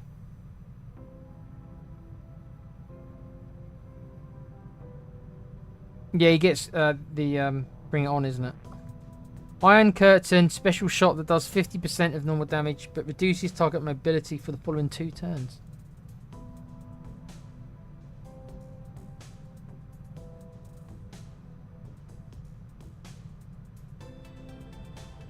Mobility penalty is applied even if the attack misses. Snoot. Rapid fire, that's always good. That's 2 shots. With a -15 aim penalty. And combat finesse. +4 aim, +1 mobility, wow, that's just good, isn't it? That just improves them. Oh. Let's go with...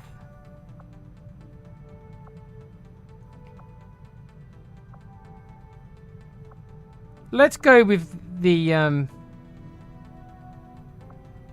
more traditional gunner route. 1 more base damage for his gun. Center mass. Okay.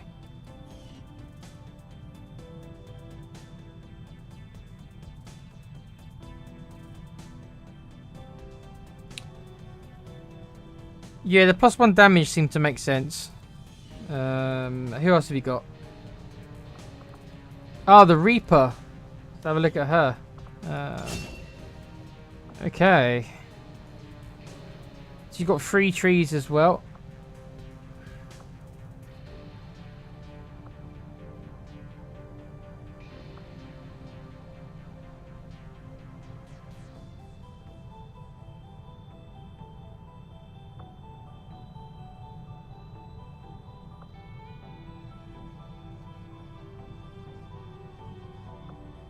Tactical retreat. Grants a movement only action after throwing a knife.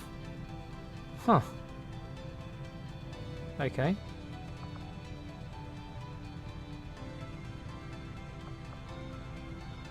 And the pistols.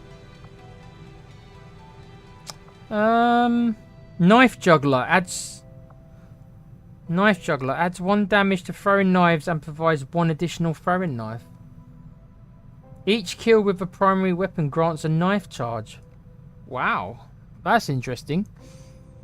So her throwing knives do more damage, she gets to use more, and if she kills somebody with her gun, she gets another use of the knife.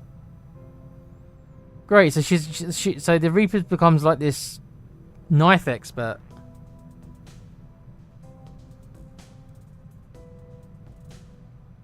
I don't know. I'm used to my Reaper being my stealth expert. I'm not used to her being a damage dealer at all. But this version of her obviously is very different. The Reaper. Your ranged attacks gain +2 armor piercing, +15 aim against units in... Oh, that's very good. Considering how much the enemy loves to take cover in this game. That's very good, that is.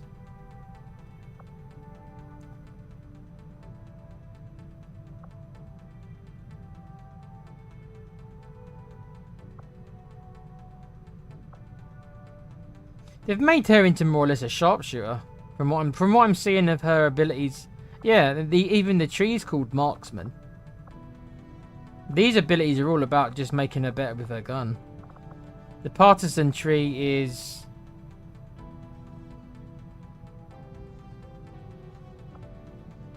knife juggler, crippling strike, throwing knife. So this is all about her knives. Throwing knife that causes the target to be maimed for 1 turn. So they can't move. 0 mobility. So it forces them to stay in place. Interesting. Wow, okay. That could be useful. Blue screen knives. Throwing knives gain +2 pierce and will disorientate. You can disorientate robotic units with a knife.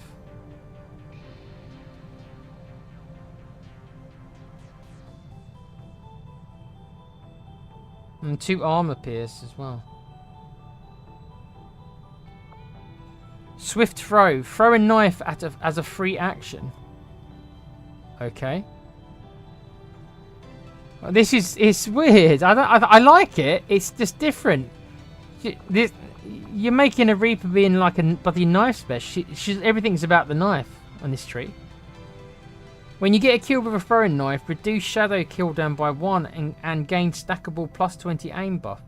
Stackable +20 aim buff for 3 turns.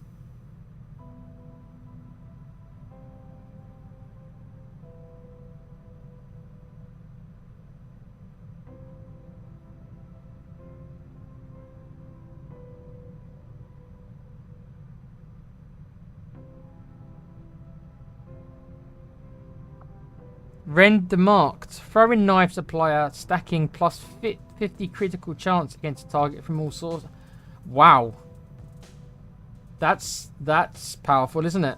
So if you throw your knife, then everyone else gets a +50 critical hit chance against that enemy. So if you come up against a sectopod or a gatekeeper, one of the big boys, and you throw your knife at them, everyone else is going to get a +50% chance to crit them.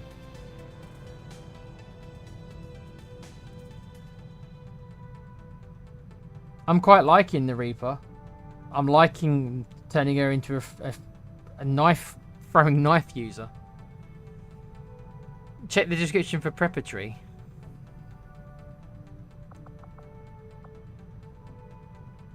She's got squad sight as well. I keep forgetting that she gets squad sight.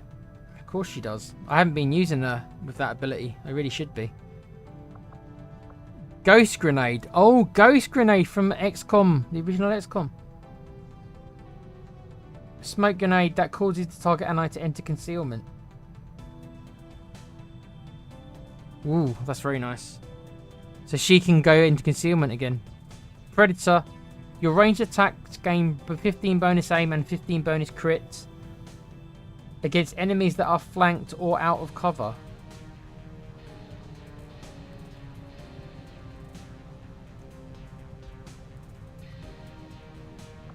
Silent killer. You are not revealed from shadow when you kill with your primary weapon.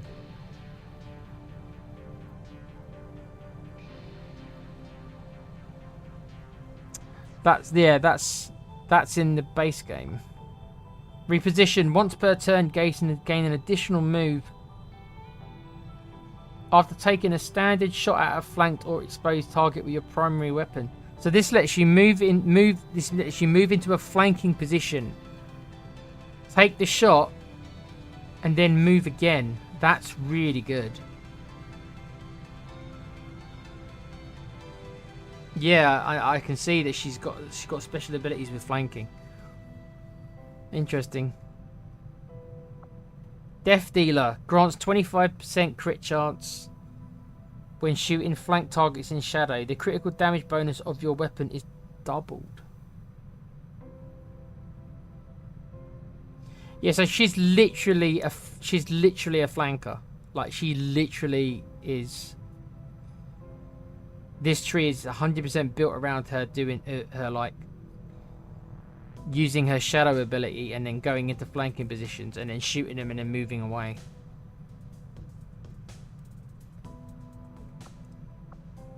Soul Harvest, gain plus 10 critical.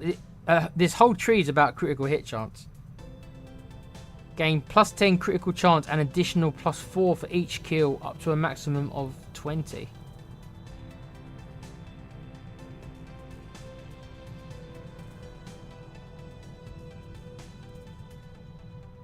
So she starts off with a flat plus 10% chance to crit and then gets plus 4 every time she kills someone.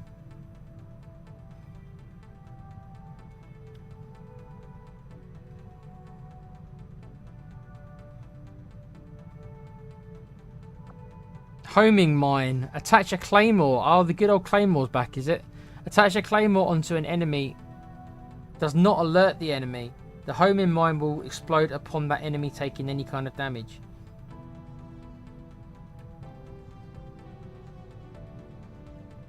I wonder what happened to the claymores, so they are still in the game then. What about her XCOM abilities? Long watch. Allow Overwatch to trigger with squad sight. Okay. Grant a free flashbang item to your inventory. Okay. Gain plus 3 dodge per enemy you can see, up to a maximum of 30. Bring them on. Gain 1 damage on critical hits for every 2 enemies you can see, up to a maximum of plus 8. Works for her rifle and explosives. If you score a kill during your turn, the next attack against you during the enemy turn will... Oof, that's great as well. Executioner, plus 15 aim and plus 15 critical... More critical chart, my god. You can build like a 100% chance to crit build with this character. You can tell you can.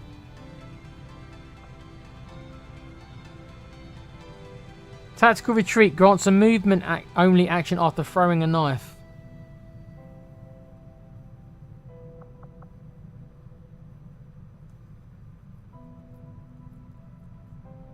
Not even sure what to pick. They all sound pretty good. Either you can make them into like a kind of sniper with the top tree. You can make them into this weird throwing knife character, which is really unique. Or you make him into this kind of critical hit killing machine, which is all about flanking and doing loads of crit damage. It sounds like the Prepper probably is the most powerful of the three because of the amount of critical hit damage and stuff that it can stack. If you take this tree, I could easily see you building a character who's got like a 100% chance to crit when they flank people, which of course is incredibly powerful.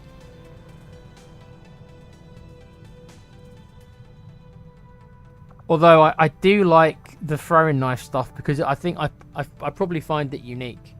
Because throwing knives aren't even in XCOM. So it's like, there's throwing knives now?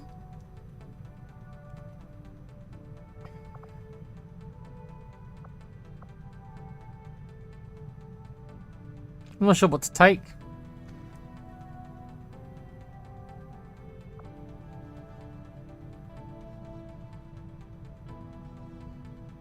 You already have sharpshooters. Yeah. Yeah, the sharpshooter tree probably is the least interesting of the three.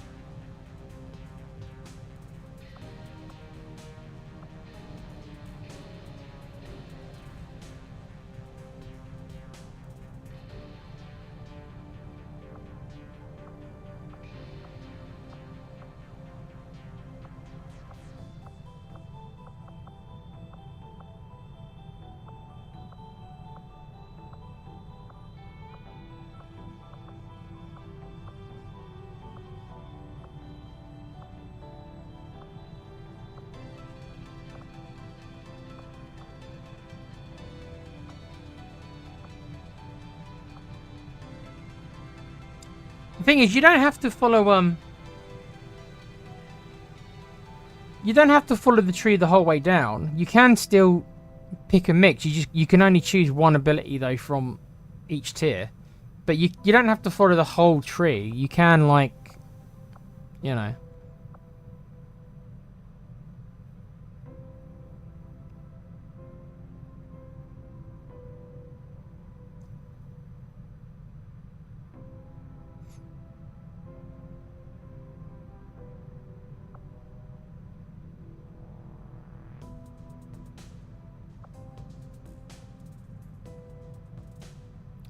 I like Ghost Grenade. Out of these three, I know that Rufus has said take the blood trail, but I love entering concealment again. I think is really powerful for her. It does suck though that I will miss out on the throwing knife thing though.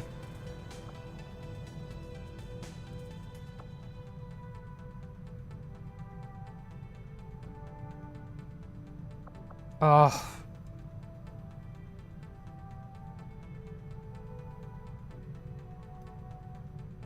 Decreasing enemy dodge.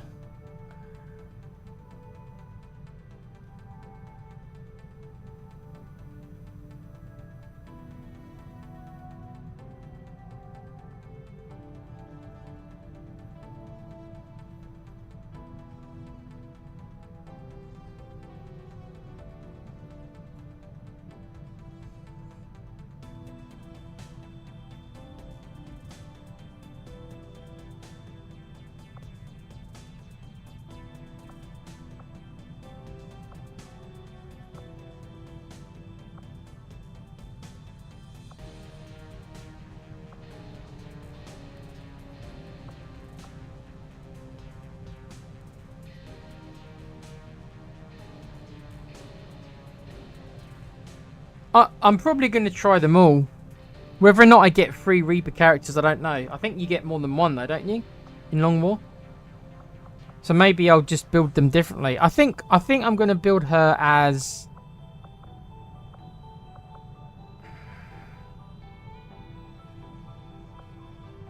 the most powerful... I think the most powerful, just gameplay, just based on what I'm seeing... when it comes to just flat damage, I think the Prepper Tree probably does the most damage. If that's all I care about. If I can get more, and Rufus says in the chat that I can, then I would definitely build one. I definitely want to build one of them as a knife thrower. Just because I want to see how that works.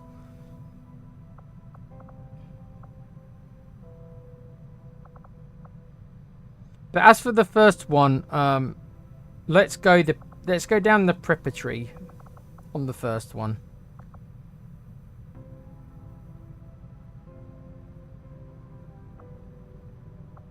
I'm gonna get Ghost Grenade. I know that Rufus says about Blood Trail, but I'm just gonna go down the Prepper Tree. I just want to see how it all works. This isn't about creating the most powerful characters, really. This is about me just learning. Unfortunately, she's got very low combat intelligence, which is the lowest you can get, so she's never going to get any more abilities, which sucks. That sucks that she's rolled very low. That sucks. Okay, let's go down this road with her. I'm going to want to try all the abilities, aren't I, at some point? I won't know what I like and what I don't. Yeah, I mean, I won't know what I like and what I don't until I try them all, will I? So, okay. God, I've got loads of promotions. Oh, Captain Price has got a promotion. He's a rookie. So which character is he going to be? We've got a sharpshooter. There you go. Captain Price is a sharpshooter.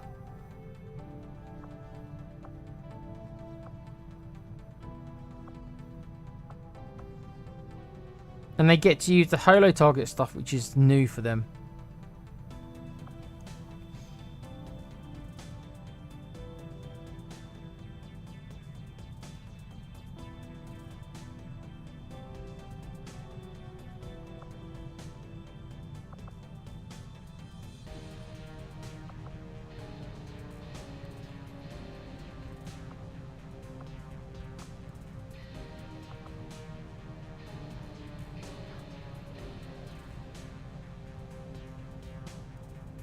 Snapshot.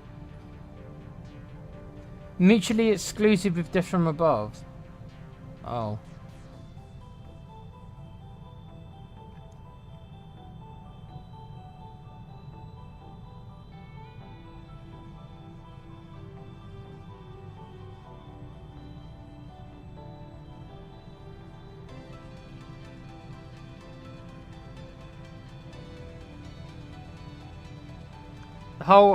The whole holo thing is, to be honest, pretty useless. Holo targeting is was really important in XCOM. If they made it worse or something,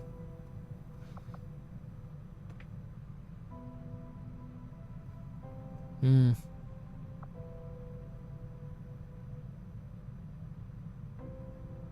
Grant an aim bonus to all attacks.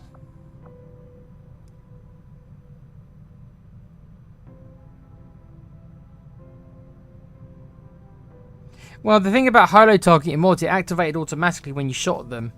So that's why I liked holo targeting. But yeah, if you don't do any damage to them, it's a you are wasting a chance to do damage by marking them. I don't know, I guess it depends on what the enemy is. If it's a really hard to hit enemy, then maybe it's worth it, but Squad sight, obviously, we know what that is. Death from Above. Damn good ground, so.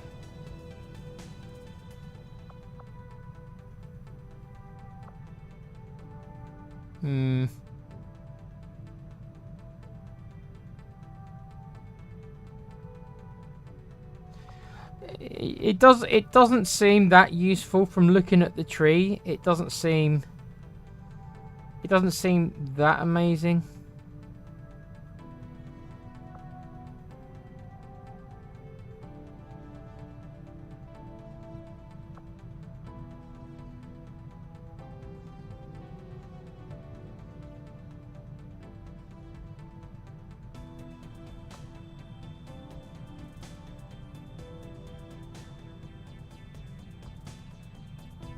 Yeah, it's like a tool.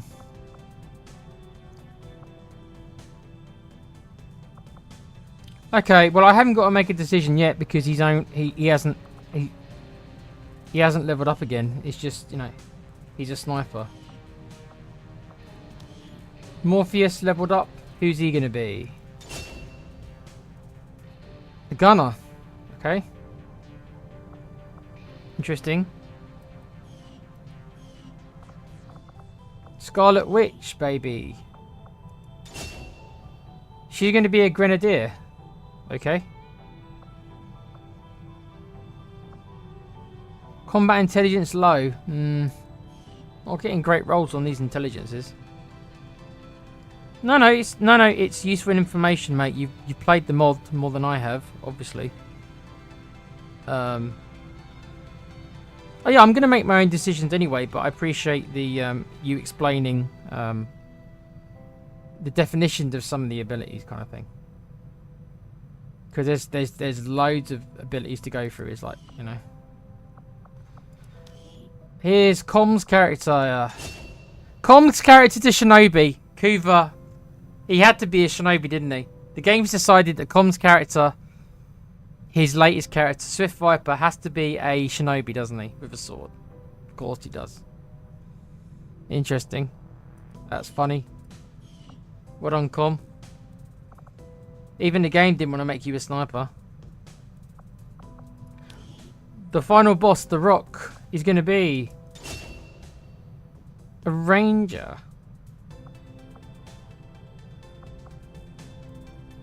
Okay.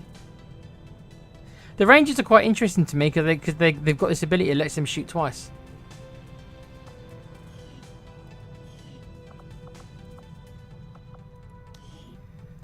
Mr. Anderson. Neo's going to be a specialist.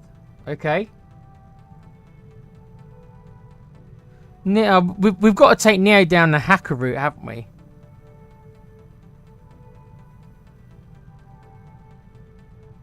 We've got to take Neo down the hacker route.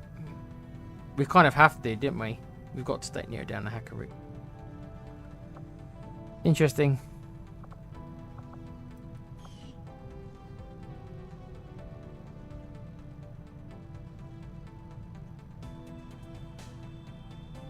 The Ranger won the jackpot. Why do you say that?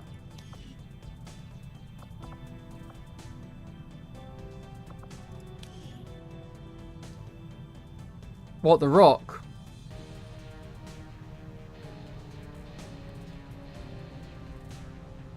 He's only got 3 health though. I've just noticed that. He's only got 3 health. That's low, isn't it? Great. So so The Rock's a glass cannon. He's got pretty high aim, 73. I guess 73 is high for a squaddy. Yeah, okay. But he's got 3 health. Wow. Mobility 16. Hell yeah. Yeah. Shame about the health, I guess. I have a feeling he's not going to live long with that health. Who else have we got? Iron Man, Tony Stark is going to be... He's a ranger as well. Okay. So another ranger. Yeah, this guy's not as good. He's got another guy who's only got 3 health. He's got 16 mobility as well, but his aim's 65. Yeah, so he's much worse than The Rock. His aim's not very good. Who else is there? Ben Richards from The Running Man. Very low combat intelligence. There's too many of that. Oh, look, his mobility is terrible. Mobility 13. Wow. His aim's pretty good. Mobility 13. He's going to be another specialist. Okay. So Arnold Schwarzenegger's playing a specialist character. Not what I would have done. Very low combat intelligence. That sucks. Okay, so that's our 3rd specialist then.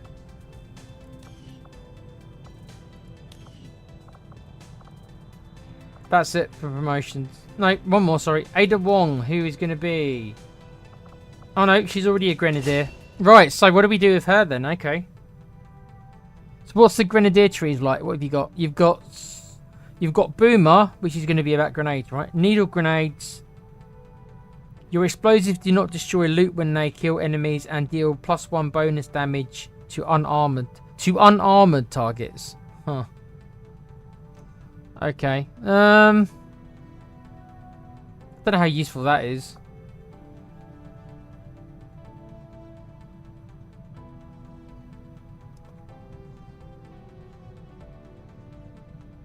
Yeah, it's not exactly much for the running man, is it? With that mobility. There you go. So, the ability to destroy cover with grenades. Again, they've taken a base ability a soldier has in XCOM and made it an advanced ability, which is weird to me. The Sapper. Your explosives can destroy many cover objects. So, in order to destroy cover with grenades, you have to take this ability. I think that sucks. I think that sucks that they've taken away from the base characters. So now I've got to waste a skill just so I can blow up cover with a grenade.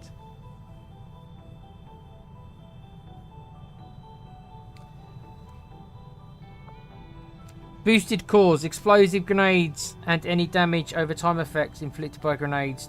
Oh, so okay, so the grenades just do more damage. Okay, fair enough. Tandem heat warheads. Your explosives now pierce up to 2 armor and their damage no longer suffers from fall off. I didn't know their grenades did suffer from fall off. Since when does that happen? So the grenades don't do maximum damage if they're at the sides. What? When was the game going to tell me that? So grenades don't do normal damage. The damage trails off if they're further away from the... Didn't know that. Again, that's not how it works in the original game, so I didn't know that. It's telling me now. Yeah, well, you should have told me before I did the missions.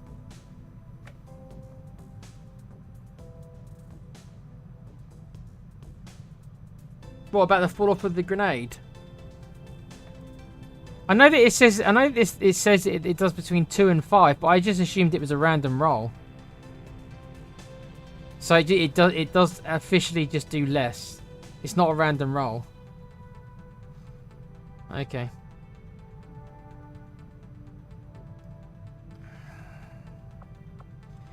Biggest booms. Your grenades and rockets can inflict critical damage.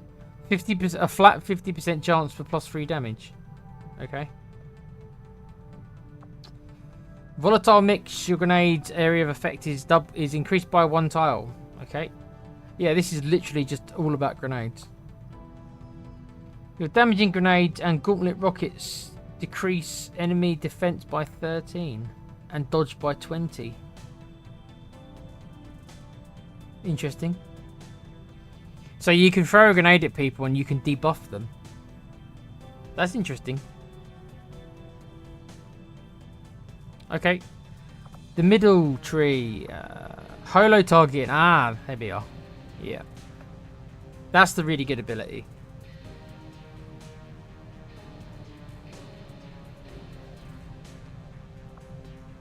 Combat finesse. +4 aim. Oh, okay. Yeah. +2 hit points as well, which is a big deal. Yeah, that's hard not to take. These 2 abilities are hard not to take. The first 2 abilities in Trooper. Hard not to take them. Once per turn, enter Overwatch after throwing or launching a grenade.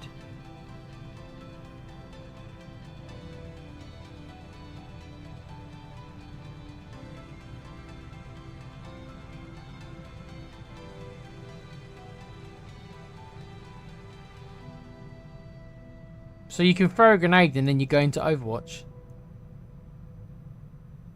Interesting. Interesting. You gain +10 aim on Overwatch and other reaction shots and they can critically hit. Yeah, okay, so this is about Overwatch. Combat Engineer, your explosives do greater damage to cover objects and other things on the battlefield. Isn't that the same as Sapper though? Combat Engineer, isn't that the same as Sapper? Do more damage to cover objects, isn't that the same thing? She's a Grenadier, not a Ranger. When in Overwatch you gain 2 reaction shots, that's very nice. So she's all about this tree is all about overwatching. Bonus to hit damage and critical chance when you assault rifle against a disoriented enemy. Okay. And the last tree is support. Rapid deployment. Activating this ability before throwing a grenade, and the throw will not cost an action. Wow, so that's a free grenade then. So you can throw a grenade and then you can use both. That's really fucking good. That's really fucking good.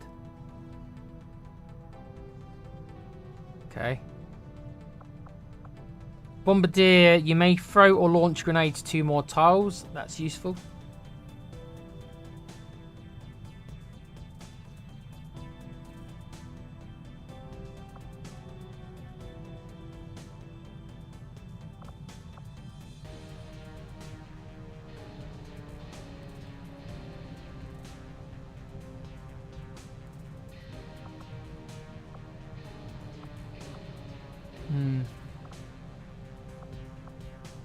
Blue screen bombs. Your flashbang grenades now disorientate robotic units.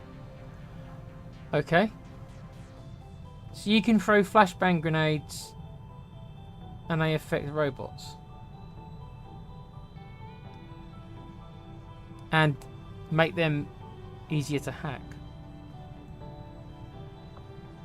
Dense smoke. Your smoke grenades confer an additional +10 defense. Also grants 1 free smoke grenade. So this is an interesting tree, this support tree. This turns her into a flashbang using, smoke grenade using grenadier rather than a damaging grenadier. That's interesting. Actually turning her into more of a support character who doesn't do damage. She just fucks with the enemy by launching flashbang grenades and launching smoke grenades. Interesting, a very different kind of character. Yeah, interesting. Sting grenades. Your flashbang grenades have a 50% chance to stun. Wow.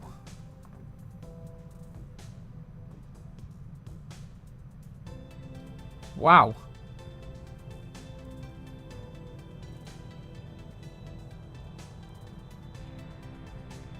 I'm really liking the support version of this Grenadier. Some of this stuff, considering what I've only played like 3 or 4 missions, but considering the amount of enemies or the way it works, being able to stun multiple enemies with a 50% chance is massive.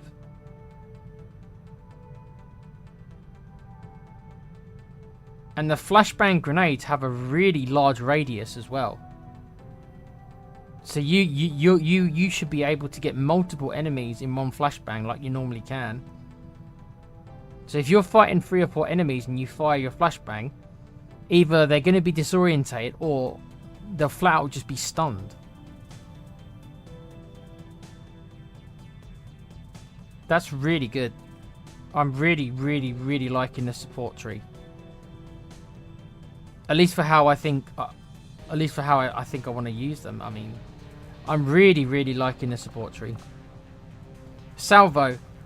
Launching or throwing a grenade, or using heavy weapons, or using the Gauntlet's rocket launcher with your first action will not end a turn. So you can actually pop 2 grenades in one turn.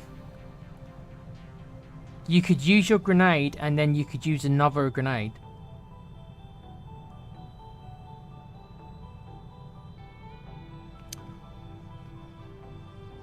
Especially since it's a free throw at the start of a turn. It is Kuva, mate. It looks amazing. Rufus says you should make a support and explosive one. Well, I think that's what you're meant to do, aren't you? That's why you've got so many characters. You're meant to have multiple versions of the class, aren't you? Yeah, I really like the support, I must say. I think what it is for me, because grenades don't blow cover away, or at least you have to take all these perks just to get them to do that. How I would normally use grenadiers, I think in this game looks like it's going to be different.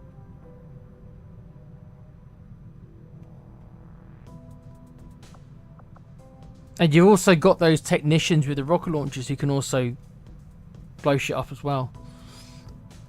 And the last ability is ghost. She gets a ghost grenade.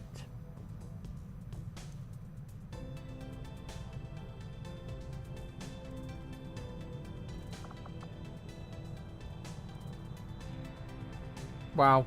Okay.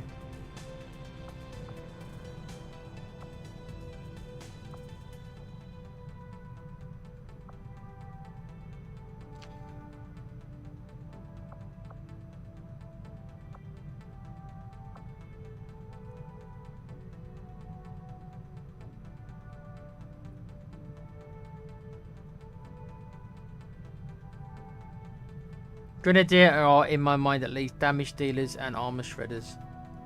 Yeah, that's how I normally use them as well. At least in normal XCOM, but I don't know.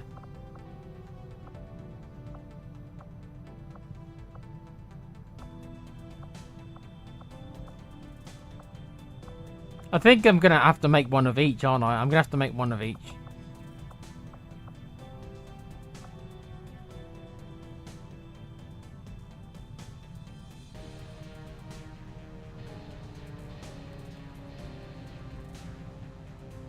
Yeah, but sometimes it looks like you just find yourself.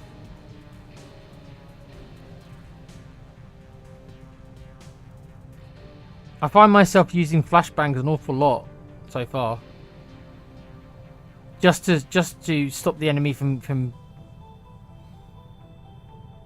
because the amount of enemies they seem to throw at you, or at least so far, the way they designed the maps, at least it's like it's very hard to fight them in small groups. And the flashbang's got such a large radius that you can hit so many enemies with them. I don't know. I'm not sure.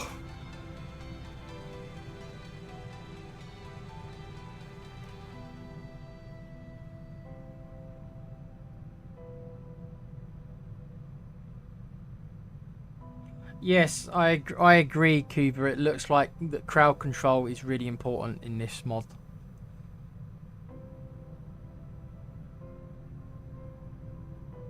I think the way it looks like to me is like in base XCOM, it was your job to kind of kill everything in one turn.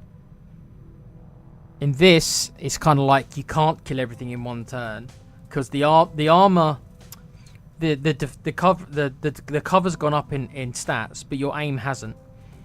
So you've got the same shitty aim you normally have, but everybody's got better defense now.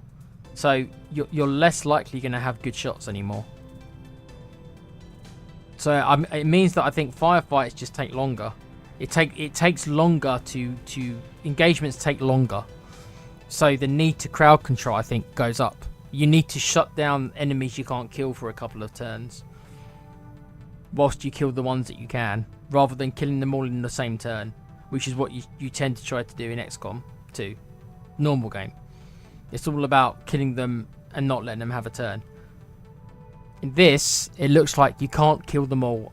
You can't kill them all in one turn. So the ones you can't kill, you need to kind of debuff them.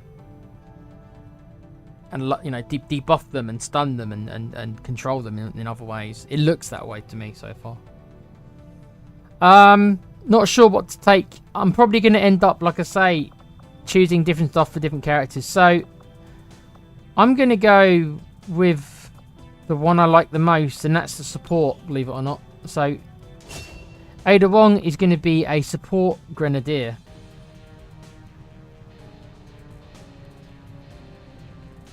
Which is surprising for me that I would choose this version first, that I want to test out first. I'm going to probably pick them all. Because, you get loads of soldiers in this game, don't you? So I'm gonna try them all. So, but my first instinct is I want to try the support version. I'm really intrigued to see how this works. Okay. Right, guys. I'm actually gonna have to leave it there. It's I was only meant to be doing it till about 12, and it's actually 20 past 12. So I know that the last half an hour has just me doing promotions and talking to you guys, but going over the skills, learning about what some of the skills, some of the trees. There's so much to this bloody game. It's quite overwhelming for me. I'm having to relearn obviously everything.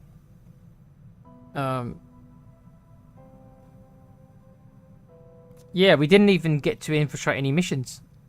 All I ended up doing was just doing the mission, the 2 missions, or the 1 mission, whatever it was. Most of it has just been me trying to figure out what the hell's going on. I guess this is the way it's going to be for this game, until I can figure out everything. It's going to be trial and error, like I said. I see all these different trees in front of me, and it's just like, oh, that looks interesting, or that one doesn't look good. The truth is, I'm going to have to try them all, and see which ones I like and which ones I don't like. There could be a tree that looks crap to me, and then I play it, and it's like, oh wow, this is amazing.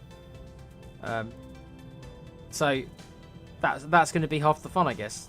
Trying out all the characters, learning out what they can and can't do, and what situations they're good in, what situations they're bad in. Because I'm pretty sure there's going to be certain characters are going to be probably good in certain kind of missions as well, depending on what the mission is, or maybe depending even against what the enemies are. Certain enemies, you know, you might struggle with certain characters against certain enemies. So there's a lot to learn, there's a lot to go over. Let me save my game though. But yeah, I know we didn't get that much done tonight, but I'm learning. I'm trying to learn. I'm trying to big up to Rufus and Coover in the chat, who are kind of working, you know, teaching me, and I know Coover's figuring out stuff as well because he's playing it as well. But obviously Rufus has already played it before, so he's obviously got more experience. But it is a learning process. Text stream 2. Whether or not I should have played this offline and tried it for myself and played it offline before streaming it, I don't know. I figured that maybe it'd be more fun if I played it first time kind of streaming it. But maybe because I'm figuring everything out, I don't know how exciting the stream it is. Because I'm asking questions and I'm like, what does that do? What does that do? What does that do?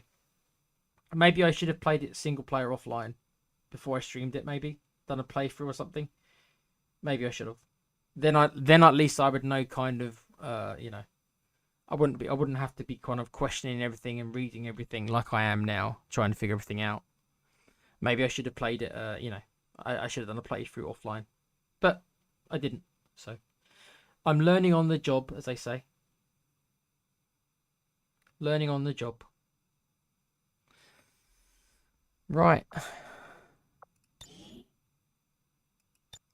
I have added the characters people have requested. So I've added the guy from Starship Troopers that Alan wanted. I've added the gentleman. I know you're only getting the black screen now. It's because I've shut the game down. I've added also the character, I think it was Michael who came in the other night wanted. I've added his character to the character pool, and I've added Billy Gunn, which was Cooper wanted me to put Billy Gunn into the game, so I've put Billy Gunn into the game somewhere. That's it. So there's new characters who are in the game as well. I will need probably more new characters, so if you guys get ideas, remember to tell me. I'm sure we're gonna have multiple deaths soon enough. I can already feel it in my bones that I'm getting him way over my head, and they're gonna catch me soon. I can feel it. But until then, yes, remember to like, subscribe, do all those good things. I'm not sure if I'm doing a stream tomorrow. I'll see. But I won't be able to do one over the weekend, like I say. So if I'm not doing one tomorrow, it won't be till Monday now. But I'll let you guys know tomorrow. There is a chance I'll do a short one tomorrow. At the minute though, I'm getting tired a bit earlier than I normally would. That's why my streams are a bit shorter, because I'm crashing at about 12 o'clock. So you know, I'm starting to get tired. And the last thing I really want to be doing is playing a game like XCOM Long War of the Chosen, where I'm trying to learn all these new things, and then I'm tired as I'm doing it. That's a recipe for disaster, I think. But big up to the people who's joined me tonight. Big up to Rufus, big up to Cuva, big up to Alan, big up to, I think Con was in here, big up to, I think Cheryl, Ryan was in here. Ryan, I hope you're safely on your bus now, making your way down to England. If I were you, mate, I'd get out as soon as you can. Go back to Scotland, bro. Just my advice. Yes, big up. Yeah, I'm glad to answer your question. I'm just worried I'm taking too much and telling you too much. Not really, dude. You're not spoiling anything for me. You're explaining certain things. I'm still generally doing what I think right, even though I'm not experienced. I'm going on my gut feeling of what I think looks cool. But it could be that I end up making completely the wrong characters. It could be that I choose a character that I think looks good on paper, and I start playing with them, and then I don't like their abilities. And it could be like, oh well, I wish I'd made a different character. But that's a part of the learning process. So that's a part of it. Yeah, I should have kept the game on. I didn't mean to give you guys a black screen. I should have kept the game running. I'm not sure why I did that. But yeah, remember to like, subscribe. You'll probably get more of me. If not tomorrow, then you'll get more of me next week. I'm not allowed to fail or fuck up. It's not allowed. It's not allowed. My delicate ego can't handle it. It can. But yeah, remember to like, subscribe. I think Alan will be doing some more 2K like he did earlier, some South Park as well. Probably next week. But yeah, leave a like, subscribe, tell your friends if you like middle-aged nerds like me and Colm and Alan. But yeah, thank you again for joining me, guys. As you can probably tell, I'm pretty tired. That's why I can't do the streams as long at the minute, because I'm just crashing at about 12 at the minute. But yeah, thank you for joining me, guys. If I don't see you tomorrow, enjoy your weekend. If I do see you tomorrow, then come back tomorrow and we'll do some more XCOM, some more Long War. But yeah, remember to take care of yourselves and each other. Always be a fan of something.